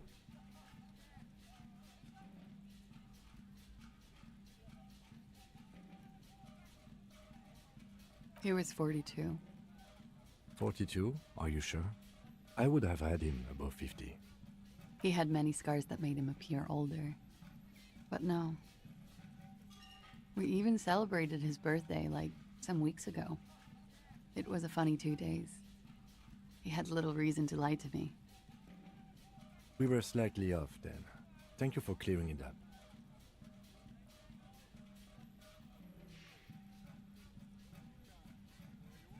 The adversary one.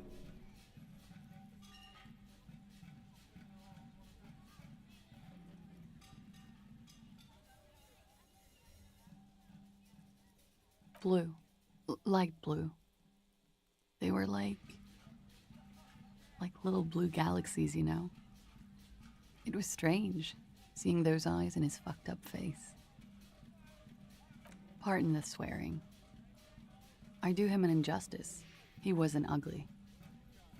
And he had a beautiful, soft voice. Very surprising, what with all the scarring. It was quite something, watching him speak.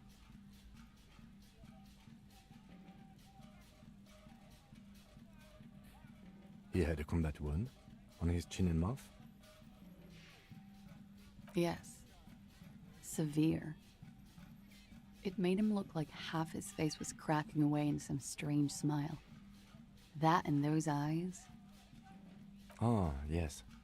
His hair, if you can remember? It was light brown, almost blonde.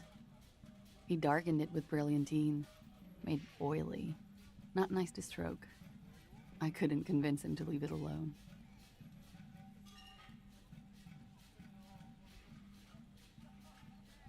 The young woman nods. Oh, that. It's clear she liked it.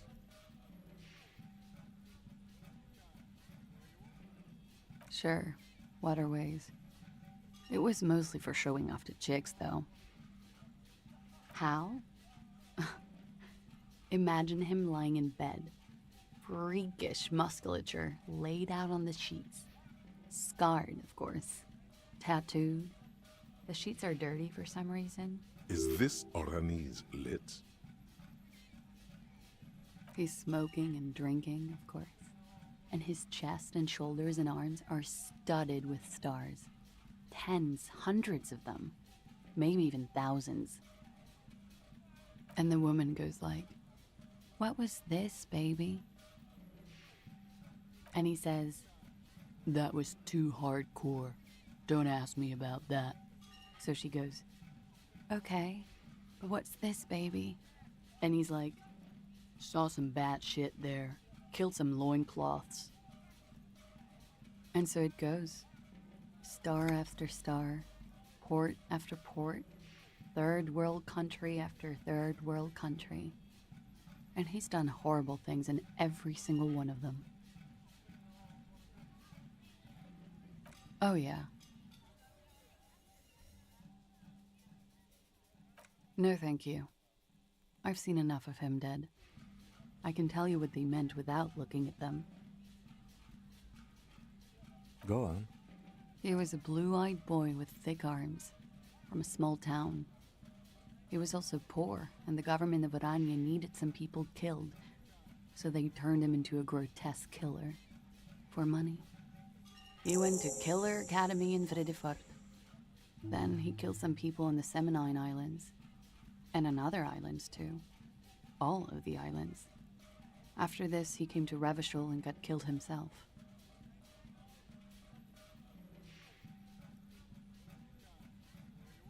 It is when you're high. It can be very exciting then. You have the tools to deal with it. It's not a very nice story to remember when you're sober. A change of topic?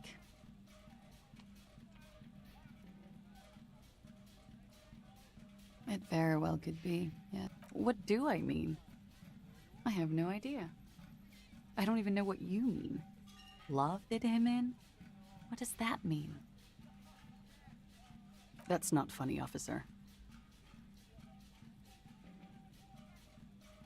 Her voice is like a slash through the air. Her shoulders tense up. There, she momentarily lost control over straight back guy. It appears that she feels guilty. Of course I do. I'm hungover. I feel guilty about everything. Do you feel guilty about what happened to him? Among many other things, yes. I could have done something. There's always something you can do, right? Ask me something else. The lieutenant blinks. His expression does not change. All right, let's see where this is going.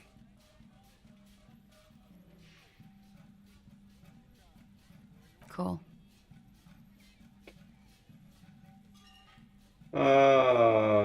So I was expecting that. I was like, okay, apparently that didn't matter at all. Okay. All right. Coolly, gracefully, she pours herself more coffee. Yeah?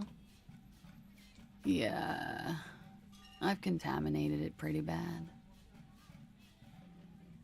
The contamination spreads from room to room. First, I escaped upstairs. The SAD got that too. Then I found the handle for the summer door. For me, it's a mix of me with a lack of cleaning services. How about you? Talk around the establishment is, you have an industrial SAD spill in there. Somewhere below, military-grade sand is dripping off the wall. Industrial SAD You should say spill. the first thing. It's honest. It will lead Oh, to man. introspection.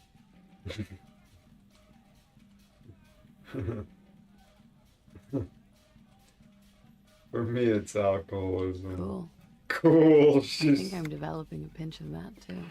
Uh, It hasn't done wonders to my taste in interior decoration. industrial SAD spill. Oh my goodness. All right. Yes, you're just one room away. Very personal. Cheers, Simon.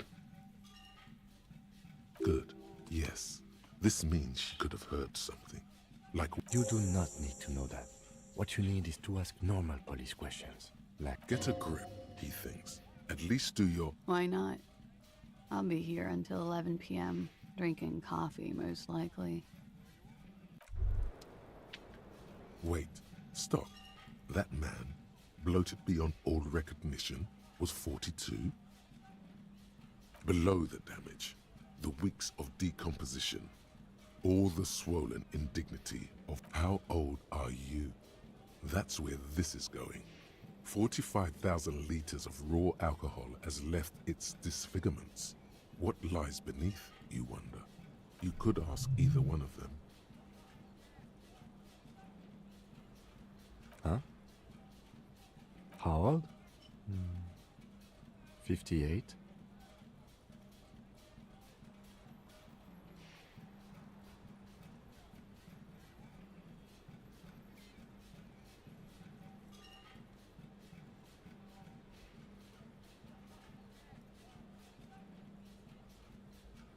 Actually, make that 54.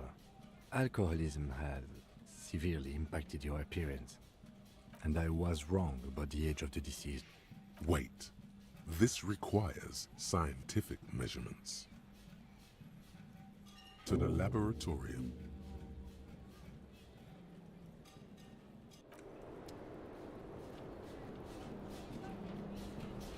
Oh. Alright. Oh yeah, I appreciate you, Simon. I'm wrapping it up anyways. Yeah. There we go. Been going for 4 hours. Working on new scheduling. It's gonna take me a while to get going on it, but it involves starting earlier, ending earlier, and then having another stream later.